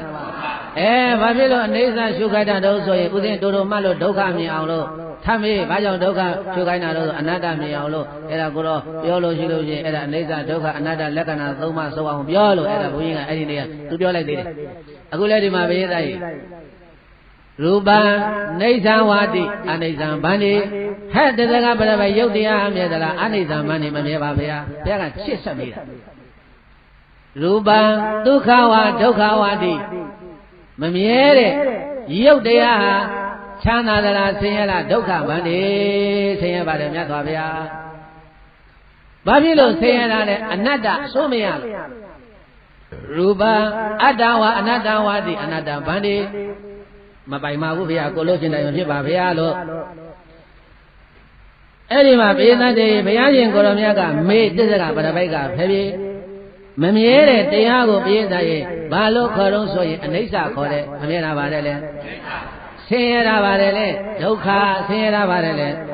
ဒုက္ခဒုက္ခဒုက္ခဒုက္ခဒုက္ခအဲ့တော့ဆင်းရဲတာနှမျိုးမှလိုက်ပစ္စည်းမရှိလို့ဆင်းရဲတာရဲ့မလေးဆင်းရဲလိုက်တာဟဲ့မနှက်စာမနဲ့ညစာညရှာစားနေရတယ်ဟောအဲ့ဒါကိုလည်းဆင်းရဲတယ်လို့ခေါ်တယ်အဲ့ဒါကိုလည်းဘာလို့ခေါ်လဲမချမ်းသာတာဆင်းရဲတာပေါ့မချမ်းသာတာဘာဖြစ်လဲတိုင်းနဲ့တာနဲ့ကားနဲ့စိတ်နဲ့ရွှင်နဲ့ငွေနဲ့နေရင်ပါတယ်လေချမ်းသာတယ်တိုင်းနဲ့တာနဲ့ကားနဲ့စိတ်နဲ့ရွှင်နဲ့မနေရဘဲနဲ့မနဲ့လုံးမမနဲ့စလက်လုံးမပါဇက်လှုပ်တာကိုပါတယ်လေဆင်းရဲတယ်တဲ့ဘာလို့ခေါ်လဲဘုရားဆင်းရဲတယ်အဲ့ဒီဆင်းရဲတစ်မျိုးမှနောက်တစ်ခုကအနာယောဂါတွေနှိမ့်ဆက်ပြီးတော့ဆေးရုံပေါ်မှာယောဂဝေဒနာတွေခံစားပြီးတော့နေရတာလည်းပဲအဲ့ဒါချမ်းသာသလားဆင်းရဲလားအဲ့ဒါလည်းဆင်းရဲတယ်တဲ့အဲ့တော့ဆင်းရဲနှမျိုးပဲရတဲ့ဆင်းရဲပဲနှမျိုးလဲဟိုဟာကအပြင်ဆင်းရဲဒါကယောဂဝေဒနာနှိမ့်ဆက်တဲ့အခါမှာဒါကအတွင်းဆင်းရဲအဲ့ဒါကိုဆင်းရဲတာကိုပါဠိလိုပြောတော့ဒုက္ခဆင်းရဲတာပါဠိလိုပြောပါတယ်ဒုက္ခတဲ့အဲ့ဒီလောက်တည်းမြင်လို့မရဘူးတဲ့မြတ်စွာဘုရားရှင်ကိုရောမြတ်ကအဲ့ဒီလောက်တည်းမြင်လို့မရသေးဘူးတဲ့ဝိပဿနာရှုလိုက်တဲ့အခါကျတော့ယုံ nant ဓမ္မသဘောတရားလေးတွေကအခုပြလိုက်အခုပြလိုက်အခုပြလိုက်အခုပြလိုက်နဲ့အဲ့ဒီလိုယုံ nant ရှုတဲ့အခါမှာယုံ nant ကိုရှုတဲ့အခါမှာအခုပြလိုက်အခုပြလိုက်အခုပြလိုက်အခုပြလိုက်အဲ့ဒီလိုဖြစ်ပြသဘောတရားနဲ့နှိမ့်ဆက်နေတာမို့လို့အဲ့ဒါကိုဒုက္ခအဲ့ဒီဒုက္ခကိုမှပရမတ္ထဒုက္ခဘာဒုက္ခလဲပရမတ္ထဒုက္ခခေါ်တယ်အဲ့ဒါဒုက္ခအရှင်းဖြစ်ချင်းဖြစ်ချင်းတရားတွေနဲ့မပြတ်နှိမ့်ဆက်နေတာမို့လို့အဲ့ဒါကိုမှဒုက္ခလို့ခေါ်နောက်တည်းကဘေးသားရင်ဖြစ်ချင်းပြက်ချင်းနဲ့ပြက်တယ်ဆိုတာပြန်ပြောမယ်အနိစ္စတာနာမမရဏံပြက်တယ်ဆိုတာမြဲလို့ပြက်တာလားမမြဲလို့ပြက်တာလားဆိုမမြဲလို့ပြက်တာမမြဲတာအနိစ္စမမြဲတာပါတယ်လေအနိစ္စတဲ့အနိစ္စတာနာမမရဏမမြဲဘူးဆိုတာသိခြင်းတစ်မျိုးပဲဒါကြောင့်တချို့ပြောကြတယ်မဟုတ်လားဘယ်သူတော့အနိစ္စရောက်သွားပြီအနိစ္စရောက်သွားတာဘာပြောတာဘာပြောတာလဲပြည်သားသိသွားတာကွယ်လွန်အနိစ္စရောက်ပါသဖြင့်ဖိတ်တာထဲမှာဗုဒ္ဓစာပေကဘာပြောလဲအနိစ္စတာနာမမရဏအနိစ္စတာနာမမရဏအနိစ္စရောက်တယ်ဆိုတာမမြဲလို့နိစ္စရောက်တယ်မရဏတော့ဥဒ္ဒရိဒုက္ခနာမနတ္တိတရားနာတော်မရေးတိုင်းဒုက္ခကိုတစ်ခုပြီးတစ်ခုတစ်ခုပြီးတစ်ခုရှင်းပြပတ်စံမရှိလို့ဆင်းရဲတာတစ်မျိုးခန္ဓာထဲမှာယောဂဝေဒနာတွေဖြစ်နေလို့ဆင်းရဲတာတစ်မျိုးဆင်းရဲနှမျိုးအဲ့ဒီဆင်းရဲနှမျိုးတွေကိုနောက်တစ်မျိုးထပ်တက်လာတာကပရမတ္ထဒုက္ခဘာဒုက္ခလဲပရမတ္ထဒုက္ခဆိုတာဘာပြောတာလဲဝိပဿနာရှုလိုက်တဲ့အခါကျတော့ခန္ဓာကိုယ်မှာဝိပဿနာရှုလိုက်တဲ့အခါကျတော့ယုံနာဓမ္မတွေအခုဖြစ်လိုက်အခုဖြစ်လိုက်အခုဖြစ်လိုက်အခုဖြစ်လိုက်ဆိုကြပါစို့ဘုန်းကြီးတို့မာကြီးတော်ဘုရားကြီးတရားရှုနည်းမှန်နည်းနဲ့ဆိုရင်ဖောင်းတာလေးမှန်နေတာလည်းအကြာကြီးဖောင်းလို့မရတော့ကြပြန်ပိန်သွားတာပဲပိန်တာလည်းအကြာကြီးပိန်သားလို့မရဘူးပြန်ဖောင်းလာတာပဲဖောင်းနေပိန်နေဖောင်းနေပိန်နေဖောင်းနေပိန်နေမှန်ရင်ကနေပြီးတော့အဲ့ဒီဖောင်းနေတဲ့ယုတ်သဘောတရားကလည်းပဲမမြဲဘူးအခုဖြစ်အခုပြက်နောက်ကနေပြီးတော့ဖောင်းနေပိန်နေလို့မှန်နေတဲ့မှတ်သိစိတ်ကလေးကလည်းပဲအခုဖြစ်အခုပြက်အဲ့လိုဖြစ်ပြက်နှစ်တန်းနှိမ့်ဆက်ဟန်နဲ့နေတဲ့အတွက်ကြောင့်မို့လို့ပြည့်တိုင်းအဲ့ဒါကိုဒုက္ခလို့ခေါ်တယ်အဲ့ဒါပါတယ်လေအဲ့ဒါမှဒုက္ခအစစ်တဲ့ဒုက္ခအစစ်ကိုကြည့်ရင်ခန္ဓာနဲ့ကြည့်ရဘယ်ထဲသွားကြည့်ရခန္ဓာထဲမှာကြည့်ရတဲ့ဘေးသတ္တေ ဒါကြောင့်မို့လို့အနိစ္စတာနာမမရဏံပြည့်တယ်ဆိုတာသေတာလို့ပြောနေတယ်ဒါကြောင့်ယုံနာဓမ္မသင်္ခါရသဘောတရားခန္ဓာကိုယ်ထဲမှာအခုဖြစ်ဖြစ်လိုက်အဲ့ဒါပြက်တာကိုသေတယ်လို့ခေါ်တယ်မရဏတော့ဥဒ္ဒတိဒုက္ခနာမနာတိသေတဲ့ဒုက္ခဆိုတာအကြီးကျယ်ဆုံးအဆင်းရဲဆုံးကြောက်စရာအကောင်းဆုံးဖြစ်တယ်ကိုယ်အလိုဘာမှဖြစ်ဘူးအနတ္တသူ့သဘောသူဆောင်ပြီးတော့ဖြစ်နေတယ်လို့မြတ်စွာဘုရားရှင်ကိုရောမြတ်ကသစ္စာကရှင်းရတဲ့တရားကိုအတ္တလို့ခေါ်မလားအနတ္တလို့ခေါ်မလားလို့ဘုရားရှင်ကိုရောမြတ်ကမေးတော့အနတ္တံဗန္တိအနတ္တပါဗျာသူပဇာကအနိစ္စဒုက္ခအတ္တလို့တစ်ချိန်လုံးပြောနေတာကိုဘုရားရှင်ကိုရောမြတ်ကသူ့ကိုပဲပြန်ပြီးတော့ပရိသတ်တည်းမေးခွန်းထုတ်ပြီးတော့ဖြေခိုင်းနေတယ်အဲ့တော့ဒီအယူဝါဒဟာဘုန်းကြီးတို့ပိဋကတရားနားထောင်တော့ဒီနေဆဒုက္ခအတ္တဆိုတဲ့ဒီအယူဝါဒဟာသစ္စာကပရပိုက်တင်ယူနေတာလားဆိုတော့မဟုတ်ဘူးတဲ့ပုထုဇဉ်တွေလည်းဒီအယူရှိတယ်တဲ့ပုထုဇဉ်တွေလည်းဘာယူရှိတယ်ဒီအယူဆိုတာဘာလဲဒုက္ခနေဆဒုက္ခအတ္တပြောကြည့်သားမှာနေဆဒုက္ခအတ္တဝိပဿနာအလုပ်ကိုလက်ကင်မထားဘူးဆိုရင်မေတ္တာတည်းပုထုဇဉ်တွေလည်းဒီယူကိုယူတတ်တယ်တဲ့မြဲတယ်ချမ်းသာတယ်ကိုယ်ဆိုးကိုယ်ပိုင်ဖြစ်တယ်လို့ယူတယ်အဲ့ဒါကိုယ့်ရဲ့ခန္ဓာကိုယ်ကြီးပြန်ကြည့်သားမှာကိုယ့်ရဲ့ခန္ဓာကိုယ်ပြန်ကြည့်ကိုယ်သားသမီးလေးတွေကိုပြန်ကြည့်ဒီခန္ဓာကိုယ်ကြီးကမနေ့ကကြည့်တော့လဲဒီရုပ်ပဲဒီနေ့ကြည့်တော့လဲဒီရုပ်ပဲငါသမီးလေးကြည့်တော့လဲငါသမီးလေးကမနေ့ကလည်းဒီသမီးလေးပဲဒီနေ့လည်းဒီသမီးလေးပဲလို့ဒီလိုထင်တယ်မြဲတယ်လို့ထင်တယ်အဲ့ဒီမြဲတယ်လို့ထင်တာကိုပိဋကရဲ့စာလို့ပြောရင်နေဆသင်ညာတဲ့ဗါတယ်လေနေဆသင်ညာအလုံးဘာကိုပဲမြင်မြဲတယ်လို့ထင်မြင်ယူဆနေတာပိဋကရဲ့အဲ့ဒီလိုဆွဲယူနေတာကိုနေဆသင်ညာလို့ခေါ်တယ်အဲ့ဒီနေဆသင်ညာအယူကိုနောက်တစ်မျိုးခေါ်လို့ရတယ်ပိဋကရဲ့ဒိဋ္ဌိလို့ခေါ်တယ်ဘာလို့ခေါ်လဲဒိဋ္ဌိလို့ခေါ်တယ်အဲ့ဒီရှင်းမှာစလုံးလေးတစ်လုံးထပ်တယ်လိုက်အောင်သက်ကာယဒိဋ္ဌိဗာဒိဋ္ဌိတဲ့လေသက်ကာယဒိဋ္ဌိသက်ကာယဆိုတာဘာလဲပေါင်းထားတာဘာတွေပေါင်းထားတာလဲဟောဒီခန္ဓာ၅ပါးအဲ့ဒီခန္ဓာ၅ပါးကိုမြဲတယ်ချမ်းသာတယ်ဆိုရတယ်လို့ထင်နေတာယူဆနေတာကိုသက်ကာယဒိဋ္ဌိလို့ခေါ်တယ်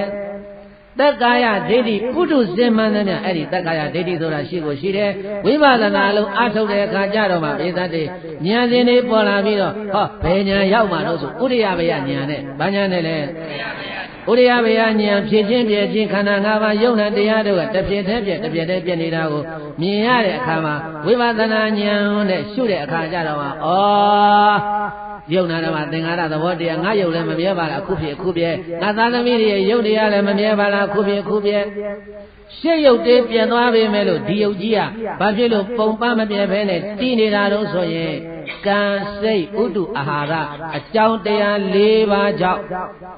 ကံရဲ့စိတ်ရဲ့ဥဒ္ဓရဲ့အာဟာရရဲ့ဒီယုတ်ကြီးဘာဖြစ်လို့ဒီလိုတည်တတ်နေတာတော့ဆိုကံကြောင့်လည်းတည်နိုင်တယ်စိတ်ကြောင့်လည်းတည်နိုင်တယ်ဥဒ္ဓကြောင့်လည်းတည်နိုင်တယ်အာဟာရကြောင့်လည်းတည်နိုင်တယ်နောက်ကကံစိတ်ဥဒ္ဓအာဟာရဆိုတဲ့အကြောင်းတရား၄ပါးကပုံပန်းမပြည့်အောင်စောက်ရှောက်ထောက်ပံ့ပေးနေလို့ဘေးသတ္တရေဒီယုတ်ကြီးဟာတည်နေတာတဲ့ဝိပဿနာအထုတ်ရင်နဲ့သောတာပတ္တိမဉ္ဇဉ်ဘုံဉာဏ်ကိုရသွားပြီဆိုရင်မြဲတယ်ခိုင်တယ်အစိုးရတယ်ငါဥစ္စာငါသားငါသမီးဆိုတဲ့ဆွဲလန်းနေတဲ့တက္ကရာဒိဋ္ဌိဟာအပိတိုင်ကွာသွားမယ်တဲ့အဲ့တော့တို့တို့မှဘေးသတ္တဘုန်းကြီးတို့တတ္တဝါတွေကိုအပယ်ကိုချတယ်ဆိုတာအပယ်ကလာခေါ်သွားတာမဟုတ်ဘူးအဲ့ဒီတက္ကရာဒိဋ္ဌိကအပယ်ချတာတဲ့ဗာဒိဋ္ဌိကပဲချသက်ကာယဒိဋ္ဌိဆိုတော့ဘာလို့ရှင်းရှင်းလေးပြောဟောဒီခန္ဓာ၅ပါးကြီးကိုဘုန်းကြီးတို့ကမြဲတယ်လို့ထင်တယ်ဆိုကြပါစို့ပေါ့အမေကအဖေသေးသွားတော့နောက်အိမ်အောင်ပြုတ်တယ်သားကအဲ့ဒီနောက်အိမ်အောင်ပြုတ်တဲ့လူကြီးကိုဘာတော်တော့ဆိုပထွေးတော်တယ်ဘာတော်လဲမရတာသူ့ဖေဟုတ်လို့လားမဟုတ်ဘူးအဲ့တော့အမေကသင်ပေးတယ်ငါသားဖေလို့ခေါ်ဟိုပထွေးရလည်းပြောတယ်ဟဲ့ကောင်မင်းကပတ်စံတစ်ထောင်ပေးပဲငါဖေလို့ခေါ်သူကဖေခေါ်ကနေတာဟုတ်ငါဖေလို့ခေါ်အမေကလည်းပြောလဲသားဖေလို့ခေါ်ဒါပေမဲ့ဘေးတိုင်းခလေးရဲ့စိတ်ထဲမှာအမေစင်မေးလို့တာအဖေလို့ခေါ်နေရတာပထွေးကြောက်လို့တာအဖေလို့ခေါ်နေရတာခလေးစိတ်ထဲမှာရှင်းပြီးသားဒါငါအဖေမဟုတ်ဘူးတဲ့ဟုတ်သလားသူစိတ်ထဲမှာဘယ်လိုမှတ်ထားလဲပထွေးလို့မှတ်ထားလားဘယ်လိုမှတ်ထားလဲဘေးတိုင်းခေါ်တော့ခေါ်တယ်မဟုတ်ဘူးလား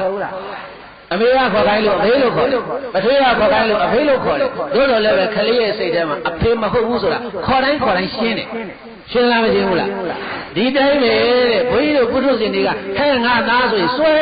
နေတာငါသမီးလေးပြန်မလာဘူးငါသားလေးပြန်မလာဘူးငါယောက်ျားပြန်မလာဘူးငါမိန်းမပြန်မလာဘူးစွဲနေတာအဲ့ဒါ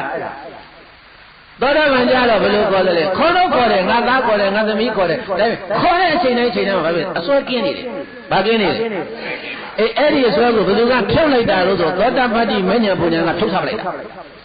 အဲ့တော့အပေကြတော့ဘူးသောတာပန်ဖြစ်လို့ရှိရင်အစွဲကင်းသွားလို့ဘာကင်းသွားလို့လဲမရသား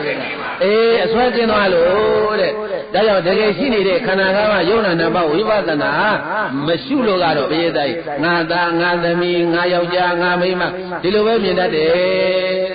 အဲဒီမှာတို့ပြောမယ်ဒီခန္ဓာကိုယ်တစ်ခုလုံးကိုမပြောနဲ့ဘုရားသား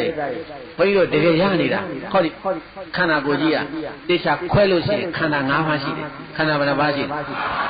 ရူပခန္ဓာဝိညာဉ်ခန္ဓာသင်္ညာခန္ဓာသင်္ခါရခန္ဓာဝိညာဉ်ခန္ဓာခန္ဓာဘယ်နှပါးလဲ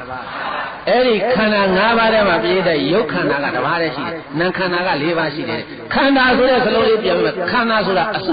ခန္ဓာဆိုတာဘာလဲစုနေတာတစ်ခုတည်းနေတာမဟုတ်ဘူးဘယ်နှခုစုနေလဲ၅ခုစုနေတယ်ဘယ်နှခုစုနေလဲအဲ့ဒါကြောင့်ရှိရဘာလို့လဲပင်ဆက်ခန္ဓာဘယ်လိုပြောလဲပင်စဆိုတာငါခန္ဓာဆိုတာစုနေတာ၅ခုစုနေတာဘာ၅ခုတော့ဆိုယောဝေဒနာသင်ညာသင်္ခါရဝိညာဉ်အဲ့တော့ခန္ဓာ၅ပါးဘုန်းကြီးတို့ဟောဒီခန္ဓာကိုယ်ကြီးမှာဘယ်မှာရှိတယ်လဲတကူလုံးမပြောဘူးဘယ်တိုင်မျက်စိပေါက်ကလေးကိုကြည့်မျက်စိမှာခန္ဓာ၅ပါးမျက်စိမှာခန္ဓာ၅ပါးနားမှာခန္ဓာ၅ပါးနှာခေါင်းမှာခန္ဓာ၅ပါးရှားမှာခန္ဓာ၅ပါးခန္ဓာကဒီတကူလုံးမမြင်နဲ့မျက်စိတကူလည်းကြိုက်ကြည့်လိုက်မျက်စိမှာခန္ဓာ၅ပါးရှိတယ်တဲ့မျက်စိမှာခန္ဓာ၅ပါးရှိတော့နာမတိရူပခန္ဓာပြောမယ်ဘာခန္ဓာပြောမလဲရူပခန္ဓာပြောမယ်ယူပဆိုတာယုတ်ယူပဆိုတာဘာလဲယုတ်တဲ့ယုတ်ဆိုတာဘာလို့ဆိုတော့ဘုရားကြည့်တယ်ဟောဒီမှာဓမ္မယုံကြီးဟောမှာဖယားဟောဒီမှာပလင်ဟောမှာဖုံးကြီးအဲ့ဒါယုတ်အဲ့ဒါဘာလဲဘုရားဘုန်းကြီးတို့မျက်စိထဲမှာမျက်နဲ့ဝန်းထဲမှာဘုန်းကြီးခဏခဏပြောဘူးတဲ့တန်းကောင်းလောက်ရှိတဲ့အဲ့ဒါသက္ကုပ္ပတာတယုတ်ခေါ်တယ်အဲ့ဒါလည်းယုတ်ပဲအဲ့ဒီသက္ကုပ္ပတာတယုတ်နဲ့အပြင်ကရူပါယုံနဲ့သွားပြီးတော့ဘုရားမြင်ပြီဆိုလို့ရှိရင်အဲ့ဒီအချိန်မှာဘာစိတ်ပေါ်တော့ဆိုမြင်သိစိတ်ဘာစိတ်ပေါ်လဲမြင်သိစိတ်ပေါ်တယ်အဲ့ဒီမြင်ရတဲ့ဥစ္စာကိုကောင်းတယ်မကောင်းတယ်အဲ့ဒါသူကြည့်တယ်ခံစားတယ်အဲ့လိုခံစားတာကိုပဲကောင်းတယ်လို့မှတ်တယ်မကောင်းတယ်လို့မှတ်တယ်နောက်တဲ့ကကြည့်ပြီးအောင်ကိုနောက်ကနေပြီးတော့ဆစ်စော်တိုက်တွန်းတယ်မျက်စိမြင်ရတဲ့ခုကအလုပ်တွေဆောက်လုပ်နေတာကြီးရူပါယုံတစ်ခုကိုမြင်တဲ့နေရာမှာအလုပ်တွေနောက်ကဆောက်လုပ်နေတာကြီးအဲ့တော့မျက်စိကမြင်တာခန္ဓာ၅ပါးပြောရင်ပြည့်တယ်မျက်စိနဲ့အစင်းရူပါယုံကိုရူပခန္ဓာခေါ်တယ်မျက်စိနဲ့အစင်းရူပါယုံဘာခန္ဓာမြင်တယ်လို့သိလိုက်တာကိုဝိညာဉ်နဲ့ခန္ဓာတဲ့မြင်တယ်လို့သိလိုက်တာဘာခန္ဓာခန္ဓာနှစ်ပါးရသွားပြီဘယ်နှပါးရသွားပြီလဲမြင်ရတဲ့အခြင်းကကောင်းတာမကောင်းဘူးလှတယ်မလှဘူးချောတယ်မချောဘူးလို့ခံစားတာကိုအဲ့ဒါဝေဒနာခန္ဓာဘာခန္ဓာလဲကောင်းတယ်မကောင်းဘူးလို့နောက်ကနေလိုက်ပြီးတော့မှတ်နေတဲ့အမှတ်ကိုသင်ညက်ခန္ဓာဘာခန္ဓာလဲဘာပြောလဲနင်တို့အမှတ်သင်ညာတော်တော်နေတယ်ဟောသာသမီတစ်ခုခုခိုင်းလို့လို့ရင်အမေဘယ်နာမှာနေဟိုနေ့ကငါပြောတာနဲ့နေတော်တော်အမှတ်သင်ညာနေတယ်မှတ်သားတာကိုသင်ညက်ခန္ဓာခေါ်တယ်မှတ်သားတာဘာခေါ်လဲသင်ညက်ခန္ဓာခေါ်တယ်ပြီးသားရင်ကောင်းတာကိုကြည့်ပြအောင်မကောင်းတာကိုမျက်နှာလွှဲပြအောင်နောက်ကနေပြီးတော့အဲ့ဒါဆေးစော်တိုက်တွန်းတာဟဲ့ကောင်ကောင်းတာကြကြည့်မကောင်းတာကြမျက်နှာလွှဲလို့အဲ့ဒီလိုနောက်ကနေပြီးတော့ဆေးစော်ပေးတဲ့တိုက်တွန်းပေးတာကိုအဲ့ဒါကိုသင်္ခါရခန္ဓာတဲ့ဘာခန္ဓာတဲ့ဒါဖြစ်လို့ရှိရင်ဘုန်းကြီးတို့ပြည့်တဲ့ခန္ဓာ၅ပါးကိုယုံနာခွဲလိုက်တော့တရားနာတော်တော့ခန္ဓာ၅ပါးကိုယုံနာခွဲလိုက်တော့ပြည့်တဲ့မျက်စိနဲ့အစင်းရူပါယုံကရူပခန္ဓာယုတ်တရားဗာတရားလေဝေဒနာတင်ညာသင်္ခါရဝိညာဉ်ကျန်တဲ့၄ပါးကနံတရားတဲ့ကျန်တဲ့၄ပါးကပါလားဘုန်းကြီးတို့ဒီခန္ဓာကိုယ်ကြီးမှာယုံနာခွဲရင်ယုတ်ကတပါယုတ်ကဘယ်နှပါနာကဘယ်နှပါလဲ၄ပါးရှိတယ်ဝေဒနာတင်ညာသင်္ခါရဝိညာဉ်အဲ့ဒါစိတ်အလုပ်လုပ်သွားတာဘာလုပ်သွားတာလဲစိတ်အလုပ်လုပ်သွားတာဒါကြောင့်မျက်စိသက္ကုပ္ပတာတွေအရှင်းရူပယုံတစ်ခုကိုမြင်လိုက်တာနဲ့ခန္ဓာ၅ပါးတစ်ပိုင်းနဲ့ဖြစ်တယ်ခန္ဓာ၅ပါးဘာဖြစ်လဲတိုင်းနဲ့ဖြစ်တယ်အဲ့တော့မျက်စိနဲ့မြင်ရတဲ့နေရာမှာယုတ်ခန္ဓာတစ်ပါးလည်းရှိတယ်နာခန္ဓာက၄ပါးနာခန္ဓာကဘယ်နှပါလဲအဲ့ဒါအကုန်လုံးပေါက်လိုက်တဲ့အခါကျတော့ယုတ်နံတယ်အဲ့ဒါလည်းပြည့်တယ်တခုချင်းခွဲရင်ယုတ်ကတစ်ပါးတဲ့နာကဘယ်နှပါလဲရူပခန္ဓာဒီယုတ်ကိုခေါ်တာဝေဒနာသင်ညာသင်္ခါရဝိညာဉ်ဘာပြောလဲခုနတုန်းကကောင်းတာမကောင်းတာခံစားတာရဲ့နောက်တဲ့ကကောင်းတာမကောင်းတာကိုမှတ်လိုက်တာရဲ့ကောင်းတာမကောင်းတာကိုကြည့်ပြအောင်တိုက်တွန်းလိုက်တာရဲ့အဲ့ဒါဘုန်းကြီးတို့ပြည့်တဲ့နောက်ပိုင်းခန္ဓာ၄ပါးကနာခန္ဓာလို့မှာ ဘာခန္ဓာလုံးမှာနာခန္ဓာနားမှာဒီတိုင်းပဲနားမှာကြားရတဲ့အတန်ရူပယုတ်ကြားရတဲ့အတန်တတ္တယုတ်တတ္တယုတ်ဟောဒီနားထဲမှာနားအုံထဲမှာယုတ်လေးတစ်ခုရှိတယ်အဲ့ဒါလည်းပဲရူပခန္ဓာပဲအပြင်ကလာတဲ့အတန်ကလည်းပဲရူပခန္ဓာပဲနားမှာလည်းပဲခွဲရင်သောတဝိညာဉ်စိတ်ဖြစ်တဲ့အခါမှာကြားသိစိတ်ဖြစ်တဲ့အခါမှာရူပခန္ဓာတစ်ပါးလည်းပါတယ်ဝေဒနာခန္ဓာသင်္ခါရခန္ဓာသင်္ခါရကဝိညာဉ်နဲ့ခန္ဓာနာမ်ခန္ဓာက၄ပါးပါတယ်နာမ်ခန္ဓာဘယ်နှပါးပါစားတဲ့နေရာမှာလည်းဒီတိုင်းပဲရှားအလဲကောင်တဲ့ထဲမှာကြာရွက်တန်တန်နဲ့ပရိသတ်ကြီးအရသာကိုသိတဲ့နေရာလေးတစ်ခုရှိတယ်အဲ့ဒါကပါလေရုပ်ရူပခန္ဓာနောက်တဲ့ကဘုန်းကြီးတို့ရှေ့မှာရှိတဲ့သမင်းတွေဟင်းတွေကလည်းပဲရုပ်ပဲသမင်းတွေဟင်းတွေကလည်းပါအဲ့ဒီသမင်းတွေဟင်းတွေရုပ်ကိုဟောဒီရှားပေါ်ရုပ်ကိုတင်လိုက်ရောတင်လေးတင်တော့ပါပြီလေကောင်းတယ်မကောင်းတယ်ခံစားတာဝေဒနာခန္ဓာကောင်းတယ်မကောင်းတယ်ခံစားတာဘာခန္ဓာလဲအေးကောင်းတာမကောင်းတာအဲ့ဒါခံစားတာဝိသုပိသဝေဒနာခန္ဓာတဲ့ကောင်းတာမကောင်းတာကိုမှတ်လိုက်လို့မှတ်ခိုင်းတာကတင်ညက်ခန္ဓာဘာခန္ဓာလဲအေးကောင်းတာမကောင်းတာကိုဘိသုပိသရဲ့စိတ်ထဲကနေပြီးတော့ဒါလေးကကောင်းတယ်လို့ကျစ်စောတိုက်တွန်းတာကသင်္ခါရခန္ဓာဘာခန္ဓာလဲအေးသင်္ခါရခန္ဓာတဲ့ကောင်းတယ်မကောင်းတယ်လို့မှတ်တာကသင်္ညက်ခန္ဓာလို့ခန္ဓာနာခန္ဓာ၄ပါးရှိပါတယ်ထားလိုက်တော့ပြီအဲ့တော့ဒီနားမှာလည်းပဲခန္ဓာ၅ပါးမျက်စိမှာလည်းပဲခန္ဓာ၅ပါးနှာခေါင်းရှာကိုယ်စိတ်အကုန်လုံးပေါ့ဘုန်းကြီးတို့ပြည့်တဲ့ဒီခန္ဓာကိုယ်ထဲမှာခွဲလိုက်လို့ရှိရင်အလုံးခန္ဓာ၅ပါးရှိပါတယ်ပေါင်းလို့ရှိရင်ယုတ်နာ၂ပါးပဲရှိပါတယ်ယုတ်ဆိုလို့ရှိရင်တော့ကြားထဲမှာရူပယုံတစ်ခုပဲရှိတယ်ခန္ဓာရာဝေဒနာသင်ညာသင်္ခါရဝိညာဉ်ကတော့နောက်ကနာခန္ဓာ၄ပါးခေါ်ပါတယ်အဲ့ဒီယုံနာကိုယုံနာလို့မမြင်မဲနဲ့ငါသူတော်ဘာယောက်ျားမိန်းမမြင်တယ်လို့ဂျားဝင်ပြီးလုံနေသမျှပရိသတ်ရဲ့အဲ့ဒီအစွဲတွေကိုဘာနဲ့ချုပ်ရမလို့ဆိုဝိပဿနာဉာဏ်နဲ့ပဲချုပ်ရတယ်တဲ့ဘာဉာဏ်နဲ့ပဲချုပ်ရတယ်အဲ့ဒါကြောင့်မလို့ယုံနာပွင့်တာယုံနာကိုသိဖို့ဆိုတာဘုရားပွင့်မှာဒါဘုရားဟောလို့တို့သိရတာဘုရားကဒါယုတ်กว่าဟာမှာယုတ်ခန္ဓာกว่าဟိုကနာခန္ဓာ၄ပါးกว่าအဲ့ဒါဘုရားဟောတာဘယ်သူဟောတာလဲဘုရားဟောမှသိရတာအဲကြောင့်ဆိုလိုက်စမ်းမှာမြင်သိခံစားမှတ်သားပြုပြင်ယုံနာအစု၅ခုပေါ်လျင်ငါသူတစ်ပါးအကြမဝေဉာဏ်နဲ့သိဒိဋ္ဌိกว่าမည်ပင်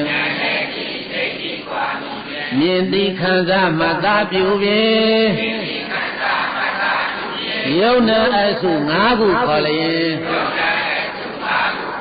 ငါသူတစ်ပါးအကြမဝေ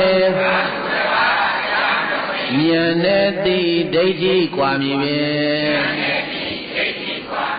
ဒီဝိပဿနာအလုပ်အထုတ်တယ်ဆိုတဲ့နေရာမှာပရိသတ်ဒီခန္ဓာ၅ပါးပေါ်မှာကြည်ဩဘယ်ဟာလဲရူပခန္ဓာဘယ်ဟာလဲဝေဒနာခန္ဓာရွှင်ရွှင်တဲ့ပရိသတ်တွေသူကသူယောဂီကယုံနာကွဲသွားတယ်ဘာကွဲသွားလဲယုံနာကွဲတယ်ဆိုတာဝိပဿနာနဲ့ရှုမှယုံနာကွဲတာအဲ့ဒါဒီမှာဘုန်းကြီးတို့ပရိသတ်မှတ်တာတရားရှုတယ်ဆိုတာဒီခန္ဓာ၅ပါးကိုရှုရတာဘာကိုရှုရငါးခုပေါ်လျင်ငါသူတော်ဘာအကြမဝင်ဉာဏ်နဲ့သိဒိဋ္ဌိกว่าပြီပင်ဝိပဿနာလို့အမထုတ်ဘူးဆိုရင်ဘိဓာယေဒီယုံနာပေါ်မှာငါပဲသူပဲလို့ဆွဲလန်းနေတဲ့ဆွဲရှိတယ်ဒါကြောင့်ဘုရားရှင်ကိုရောမြတ်ကသစ္စာကပရပိုက်ကိုမေးနေတယ်သစ္စာကပရပိုက်ကြီးရူပအိဋ္ဌံဝါအနိစ္စံဝါတိအနိစ္စံဗန္တိဒီလိုမြတ်စွာဘုရားရှင်ကိုရောမြတ်ကသစ္စာကသင်္ကဘယ်သူမဆိုဘုရားကမေးပြီသစ္စာကမင်းဒီလာတော့ကမင်းဘာပြောခဲ့လဲမင်းအတ္တစီနဲ့ဘာပြောခဲ့လဲဟဲ့ငါနဲ့ဘယ်သူမှဝါဒချင်းမရှင်ပြိုင်ရဲဘူးရှင်ပြိုင်တဲ့ပုဂ္ဂိုလ်ငါမေးလိုက်လို့ရှိရင်တစ်ပင်အောင်လှုပ်တယ်ဆိုဘုရားကသူတကားနဲ့သူပြန်ခိုင်းတယ်ဟိုလေငါနဲ့များတွေ့လိုက်လို့ရှိရင်ပန်ဒိတ်လို့ခေါ်တဲ့ပုဂ္ဂိုလ်ကြီးတွေထွေးတီးတီးကြတယ်ဆိုအဲ့ကောင်ဘုရားကဟဲ့တစ္ဆကပရပိုင်ဒီမှာငါဘုရားကြည်စံဘုရားကသင်္ကန်းလှပ်ပြသင်္ကန်းဘုရားကချုပ်ပြငါကြည်စံနဲ့ထွေးဘယ်နှပေါက်တွေ့လေဘုရားမတွေ့ပါဗျာသူကြည့်တော့တကားလည်းထွေးနေပြင်ပြင်ကြတယ်ခေါ်ပါဗျာမင်းကလည်းဘလူးရောက်ဆောင်ပြီးတော့တင်းမှုနဲ့ထုမဲ့လုပ်နေတာဟုတ်ဒီကဘုရားကလည်းမေးနေတာနောက်ကတပည့်တွေကလည်းပြေးတိုင်းဟာဘယ်လိုလဲကွာတို့ဆရာကြီးဘုရားကိုနိုင်အောင်ပြောမယ်ဘုရားကိုနိုင်အောင်ပြောမယ်တဲ့အခုဘုရားမေးတာဒီအကုန်လုံးမှန်ပါဗျာရူပနိစ္စံဝါတိအနိစ္စံဗန္တိသူဖြေးနေပြီလေရုပ်တရားအမြဲတမ်းအနိစ္စံဗန္တိမမြဲပါဗျာဘုရားမိတာတွေသူလိုက်ပြင်နေပြီနောက်ကတပည့်တွေကလည်းတွတ်လုံးရှေ့ကဘုရားကလည်းသင်္ကန်းလှန်ပြတယ်ငါချွတ်သလားကြည်ချမ်းဟေးကောင်းနောက်ကတပည့်တွေကလည်းတွတ်နဲ့ပြေးတယ်သစ္စာကပရပိုက်ကြီးညပူညပိတ်မိပြီးတော့မှအဲ့ဒါ ချွေတွေဒီကြိုင်တိုင်းကြနေတာကိုဘုရားရှင်ကိုရမကခန္ဓာ၅ပါးအိဋ္ဌဒုက္ခအနတ္တလက္ခဏာတင်ပြီးတော့ဟောတော်မူတော်လည်းပဲငကိုကပိယတရေဒိဋ္ဌိအယူဆွဲကြီးကသိကိုပြင်းထန်လွန်းလို့တစ္ဆကပရပိုက်တိတရားဓုတရားများကိုမရပါဘူးတဲ့အဆွဲရနော်မိဘလက်ထက်ကဆွဲလာတဲ့အဆွဲရဘလို့မချုပ်လို့မရဒါဖြင့်ဘုရားဖလိုပင်ဟောတော်လည်းပဲတစ္ဆကပရပိုက်တိသောတာပန်လည်းမပြည့်ဘူးသဂရကအနာဂယံကလုံးဝဖြစ်ဘူးဒါပြီးလို့ရှိရင်မြတ်စွာဘုရားဘာဖြစ်လို့ဒီကိုမဟာဝံတော်ကြီးတဲ့ကိုဘာရည်ရွယ်ချက်နဲ့ကြွလာတာလို့ဆိုရင်တဲ့သစ္စကပရပိုက်ကနောင်တစ်ချိန်မှာတရားထုရမယ်တဲ့နောင်တစ်ချိန်မှာဗါလဲလဲပြေးတာတရားထုရမယ်ဆိုတော့မြင်တော်မူလို့အခုတော့အထုံလေးရပါသေးတော့ဆိုတဲ့ရည်ရွယ်ချက်နဲ့မြတ်စွာဘုရားကြွတော်မူလာတာဖြစ်ပါတယ်တဲ့အဲ့တော့သစ္စကပရပိုက်ကိုတရားဟောလို့ပြီးတော့သစ္စကပရပိုက်ကမြတ်စွာဘုရားကိုဆွမ်းစားပင့်တယ်ပရိသတ်ရေဘာလို့တလဲအဲ့ဒါဘုရားကြည့်တော်မူသောမြတ်စွာဘုရားတပည့်တော်ဆွမ်းစားပင့်ပါတယ်ကိုတော့ဆွမ်းစားကြပါမြတ်စွာဘုရားကသူ့ဆွမ်းစားလက်ခံပြီးတော့မဟာဝံတော်တွေကနေထွက်သစ္စကပရပိုက်နဲ့တပည့်လစ္ဆဝီမင်းသား900နန်းတော်တွေပြန်လာပြီးတော့သစ္စကပရပိုက်ကြီးကပြောတယ်ဟဲ့တပည့်တွေဆွမ်းနေကိုနေခင်းနေပါလိစီမံရာနတ်ပြင်ကငါမြတ်စွာဘုရားကိုဆွမ်းပုံးမိတ်ပင်ထားတယ်အဲ့ဒါတပည့်900ဆုံးဝိုင်းချက်ပြီးသားနောက်နေမနဲ့လင်းတော်မြတ်စွာဘုရားနဲ့သင်္ဃာတော်များဆွမ်းပုံးမိတ်ကြွတယ်အဲ့ဒီမှာတရဏဂုံဆောက်တည်တယ်။ဘာဆောက်တည်လဲ။ဗုဒ္ဓံတရဏံကိစ္ဆာမိဗုဒ္ဓောမေတရဏံအဉ္ညာဏတ္တိဓမ္မတရဏံကိစ္ဆာမိဓမ္မောမေတရဏံအဉ္ညာဏတ္တိသံဃာတရဏံကိစ္ဆာမိသံဃောမေတရဏံအဉ္ညာဏတ္တိတို့ဘေးတတ်တယ်။အဲ့ဒီမှာလိဇဝီမင်းသား900နဲ့သစ္စကပရပိုက်ကြီးတို့ဒီတရဏဂုံတည်တယ်။မြတ်စွာဘုရားထံတော်မှာသုတ်တန်ကြီးနှစ်ခုတဲ့သုလသစ္စကသုတ်တန်နဲ့မဟာသစ္စကသုတ်တန်နှစ်ခုကိုနာကြရပါတော့လဲပဲဘေးတတ်တယ်။မဲညာဘုံညာကိုမရဘဲနဲ့အဲ့ဒီဘဝကမနေလို့သေသွားတဲ့အခါကျတော့သစ္စကပရပိုက်သေးတဲ့ဘေးနာရီတာဝရိနာကိုတက်သွားတယ်ဘယ်တက်သွားလဲတာဝရိနာကိုတက်သွားတယ်တဲ့အဲ့ဒီမှာတာဝရိနာကနေပြီးတော့ဘုန်းကြီးတို့ဘုရားရှင်ကိုရမသာသနာတော်ကြီးတပြေးပြေးနဲ့နှစ်တည်းဆုပ်ပြီးတော့ဘုရားရှင်ကိုရမပြိဋိဘံစံတော်မူပြီးတော့အနှစ်200ကျော်ဘုရားပြိဋိဘံစံပြီးတော့နှစ်ပေါင်း200ကျော်တဲ့အခါမှာဒီဘုသာသနာထွန်းကားနေတဲ့အချိန်နဲ့နတ်ပြည်ကနေပြီးတော့အဲ့ဒီသစ္စကပရပိုက်အလောင်းကဆင်းလာပြီးတော့ဒက္ခိဏဂီကျောင်းတိုက်ကြီးရဲ့ဂောဇရံပြုကရွာကြီးမှာအမတ်ကြီးရဲ့သားလာဖြစ်တဲ့အမကြီးရဲ့သားလာဖြစ်ပြီးတော့အဲ့ဒါသူတို့နေတဲ့ကြွားထိပ်မှာဒက္ခိဏဂီရီလို့ခေါ်တဲ့ကျောင်းကြီးရှိတယ်အဲ့ဒီကျောင်းမကြာခဏသွားပြီးတော့အဲ့ဒီမှာသံဃာတော်တွေနဲ့ယဉ်နေပြီးတော့သံဃာတော်တွေပရိယတ္တိစာပေတွေသင်ကြားနေတာတွေ့တော့သူလည်းပဲသာသနာတော်ဝင်ပြီးတော့ဘေးသတ်တွေပရိယတ္တိစာပေတွေသင်ကြားတယ်တဲ့အဘိဓမ္မာခွဲမှသာသနာတော်ဝင်ပိဋကသုံးပုံတတ်တယ်သူ့ရဲ့ဘွဲကာလဗုဒ္ဓရက္ခိတာသူ့ရဲ့ဘွဲဘယ်သူလဲအဲ့ဒါသစ္စာပရပိုက်ဘဝကလာတာဘုရားပြိဋိဘံစံပြီးအနှစ်200မှနတ်ပြည်ကနေဆင်းလာဒီကိုကျိုးမှလူလာဖြစ်တာပိဋကသုံးပုံကိုတတ်တယ်ကာလဗုဒ္ဓရက္ခိတာလို့အမည်ရတယ်စတ္တလွန်အာကြီးလို့ပြေးတိုင်းဂိုင်းကျုပ်ဆရာတော်ကြီးတဲ့တပည့်တွေများကြီးအဲ့ဒါပရိယတ္တိစာပေတွေသင်အောင်ပို့ချပြီးတော့အဲ့ဒါတနေ့တော့ပြေးတိုင်းအဲ့ဒီကာလဗုဒ္ဓရက္ခိတမထေရကြီးကနောက်ပါတပည့်တွေခြံရံပြီးတော့သူ့ဥပ္ပစ္စေဆရာကြီးသွားကြတော့တာအဲ့ဒီဒက္ခိဏဂီရီကျောင်းမှာတပည့်တွေတော့အများကြီးပါလာသူကခါကြဆရာတော်ကြီးတွေအဲ့ဒါဆရာတော်ကြီးသွားကြတော့ဥပ္ပစ္စေဆရာတော်ကြီးကသူ့ဥသွားချတော့စကားတစ်ခေါက်မှမပြောဘူးတဲ့ဟဲ့ဗုဒ္ဓရက္ခိတမင်းဘယ်ကလာတယ်လဲတပည့်တွေဘယ်နှပါလာတယ်တစ်ခေါက်မှမမေးဘူးညနာလွဲနေနေတဲ့အခါကျတော့သူ့စိတ်ကျတော်တော်စိတ်မကောင်းဖြစ်တယ်။ဘာဖြစ်လို့ဆရာတော်ကြီးကမျက်နှာလွဲနေတာတော့ဆိုလို့ရှိရင်ပရိယတ္တိစာပေပဲသင်ပြီးတော့ပရိပတ်တိအာမထုတ်တဲ့အတွက်ကြောင့်မို့လို့ဘုန်းကြီးတို့သာသနာက300ရှိတာကိုပရိယတ္တိသာသနာရဲ့ပရိပတ်တိသာသနာရဲ့ပရိဝေဒသာသနာရဲ့ပရိယတ္တိသင်မင်းရဲ့ပရိပတ်တိတရားလို့အားကိုထုတ်ရတယ်။အဲ့ဒါတရားလို့အမထုတ်ပဲနဲ့ပရိယတ္တိသင်နေတဲ့အတွက်ကြောင့်မို့လို့တပည့်ကိုဆုံးမခြင်းနဲ့တဏှီပြောယဟန္တာဖြစ်စေခြင်းတာဘာဖြစ်စေခြင်းလဲယဟန္တာဖြစ်စေခြင်းတဲ့အတွက်ကြောင့်မို့လို့အဲ့ဒါတခါလဲဆုံးမတဲ့အနေနဲ့သူ့ဘာသာကမှမပြောဒါနဲ့သူကြောင်းနဲ့ပြန်လာပြီးတော့တွေးတညာလုံးအိတ်မပြောဆရာတော်ငါစကားမပြောဘူးခတ်တီတီကြီးနဲ့ငါဘာများအပြစ်လုပ်ပြီလို့ပါလေတညာလုံးအိတ်မပြောဘူးလေ အဲ့ဒါနဲ့မနဲ့မိုးလင်းတော့သွားဆရာတော်ကြီးထသွားပြီးတော့အဲ့ဒါဆရာတော်သွားကြတော့ပြီးတော့ဆရာတော်ဗျာတပည့်တော်ဘာအပြစ်ရှိလို့လဲဗျာမနေ့ကတပည့်တော်ဆရာတော်လာတော့တဲ့စကားတစ်လုံးမှမပြောဘူးမျက်နှာလွှဲနေတယ်ဆရာနဲ့တပည့်ဗျာရိုက်ဆုံးမတိုင်းဆုံးမပါတပည့်တော်ဘာအပြစ်များရှိပါသလဲဆရာတော်စာသင်ခိုင်းလို့တပည့်တော်ငယ်ငယ်လေးတွေကစာပေသင်တာပိဋကသုံးပုံနှုတ်ကုန်ဆောင်လို့တတ်ပြီတပည့်တွေလည်းတပည့်တော်မြောက်များစွာမွေးတယ်ပရိယတ္တိသာနာထမ်းဆောင်နေတယ်တပည့်တော်မှာဘာအပြစ်ရှိလို့လဲပြောတော်မှာဆရာတော်ကဟဲ့ကောင်ဗုဒ္ဓရဲ့ခိတာမင်းဟာပိဋကသုံးပုံကိုထုံးလုံးဝေးရေလိုနောက်တတ်မြောက်နေတော့လည်းပဲမင်းယဟန်ကိစ္စမပြီးသေးဘူးတဲ့ဘာကိစ္စမပြီးသေးဘူးတဲ့မင်းကမင်းယဟန်ကိစ္စပြီးတယ်လို့များထင်နေသလားတဲ့ပိဋကသုံးပုံတတ်တာကိုများမင်းကဒါယဟန်ကိစ္စကြီးပြီးပြီလို့ထင်နေသလားတဲ့မင်းယဟန်ကိစ္စမပြီးသေးဘူးနော်ဒီလိုမိတ်တော်မူလိုက်တော့သစ္စာကပရပိုက်ဝင်စားတဲ့ဗုဒ္ဓရခိတကဆရာတော်အဲ့ဒါဆိုရင်တပည့်တော်မလုပ်ရမလဲမိတ်တော်မူပါဘုရားလို့ပြန်လျှောက်တော့ဆရာတော်ကြီးကငါတပည့်မင်းဒီကိုလာတာတော့မှနောက်ကတပည့်တွေရောသံဃာတွေရောတရားဓမ္မတွေရောခိုင်းကနာကိစ္စတွေရောမင်းတဲ့ကိစ္စများတာပဲကွာမင်းအဲ့ဒီကိစ္စတွေကိုအရင်ပြအောင်ဖြတ်ဆရာတော်ကြီးကမှားပြီတပည့်အဲ့ဒီကိစ္စတွေကိုမင်းအရင်ပြီးအောင်ဖြာအဲ့ဒီကိစ္စတွေပြတ်သွားလို့ရှိရင်မင်းစေတီယတောင်ကျောင်းကိုသွားစေတီယတောင်ကျောင်းနဲ့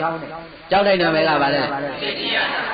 အဲ့ဒါစေတီယတောင်ကျောင်းကိုတက်ပြီးတော့ငါတပည့်တရားအထုတ်တော့ဆရာကနေရာမှန်ကိုညွှန်ပြလိုက်တာဘေးတဲ့ဟိုးစေတီယတောင်ဆိုတာအမြင်ကြီးအဲ့ဒီဟိုမှာရှိတယ်ခုတည်းရှိတယ်စေတီယတောင်ဆိုတာ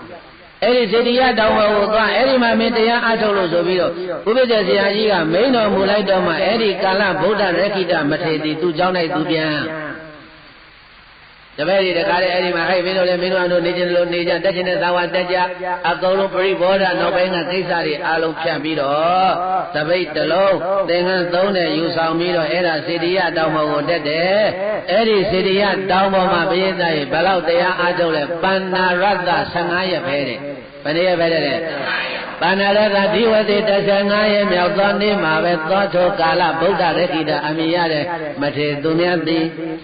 သတ္တေပရိသံမိတာဟိပရိသံမိတာဉာဏ်၄ပါးတို့နဲ့သဟအတုတကဝအရဟတံကိလေသာအလောခွာလျောကုန်ခံတဲ့ယဟနာဖြစ်သောပါမုန်ီကောင်းစွာမသွဲဆာရောက်တော်မူခဲ့ပါပေသတည်းစေတီယတောင်ကျောင်းမှာဘေးသက်တဲ့သစ္စာကပရပိုက်ဝင်စားတဲ့ကာလဗုဒ္ဓရခိတမထေသူမြတ်သည်ယဟန္တာဖြစ်လို့ဘဝသာသိနေတဲ့အဲ့ဒါသစ္စာကပရပိုက်ဘဝတုန်းကနာခဲ့တဲ့တရားအထုတ်ခဲ့တဲ့တရားဘေးသက်တဲ့အဲ့ကြောင့်ဘုန်းကြီးတို့မြတ်စွာဘုရားရှင်ကိုရောမြတ်သည်မဲ့ညာဘုံညာကိုမရနိုင်တော့လဲပဲဘာဖြစ်လို့ပင်မခံပြီးတော့ဟောတာတော့ဆိုကြက်တီးကုံဆန်းငံမြေမှာနွားသားလေးမှရရာအိုးပဲအိုးပေါက်ကလေးနဲ့ရေခတ်တဲ့နေရာမှာဆေးကြောရွလေးပဲရရ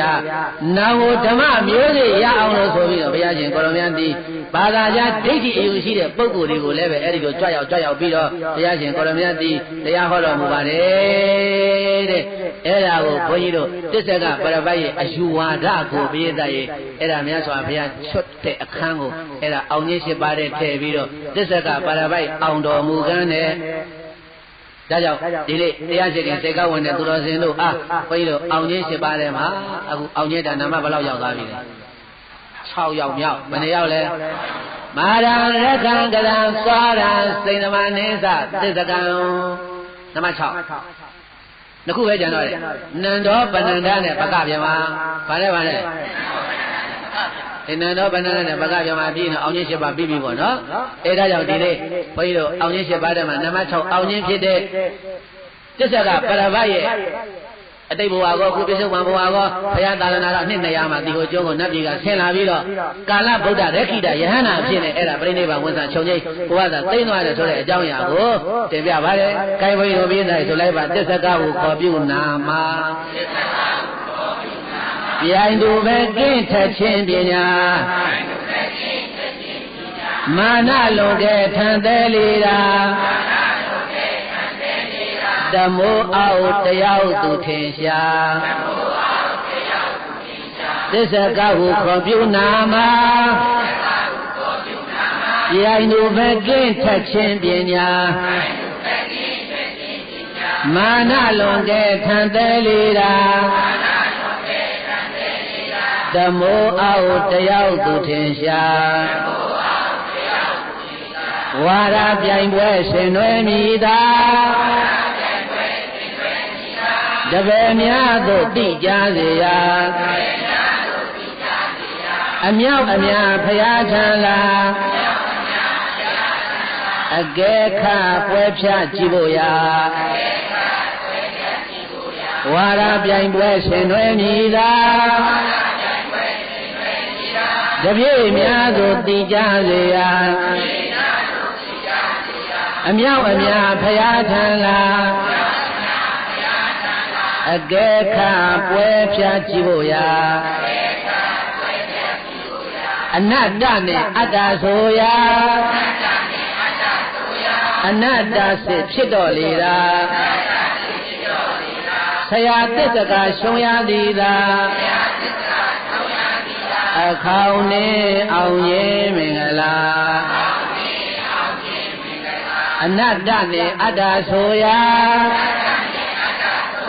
အနတ္တစစ်ဖြစ်တော်လေတာ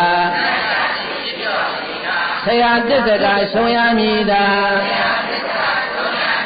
အခေါင်နဲ့အောင်ရင်မင်္ဂလာမာရယခန္ကရံသောရံစိန်သမနိသသစ္ဆကံ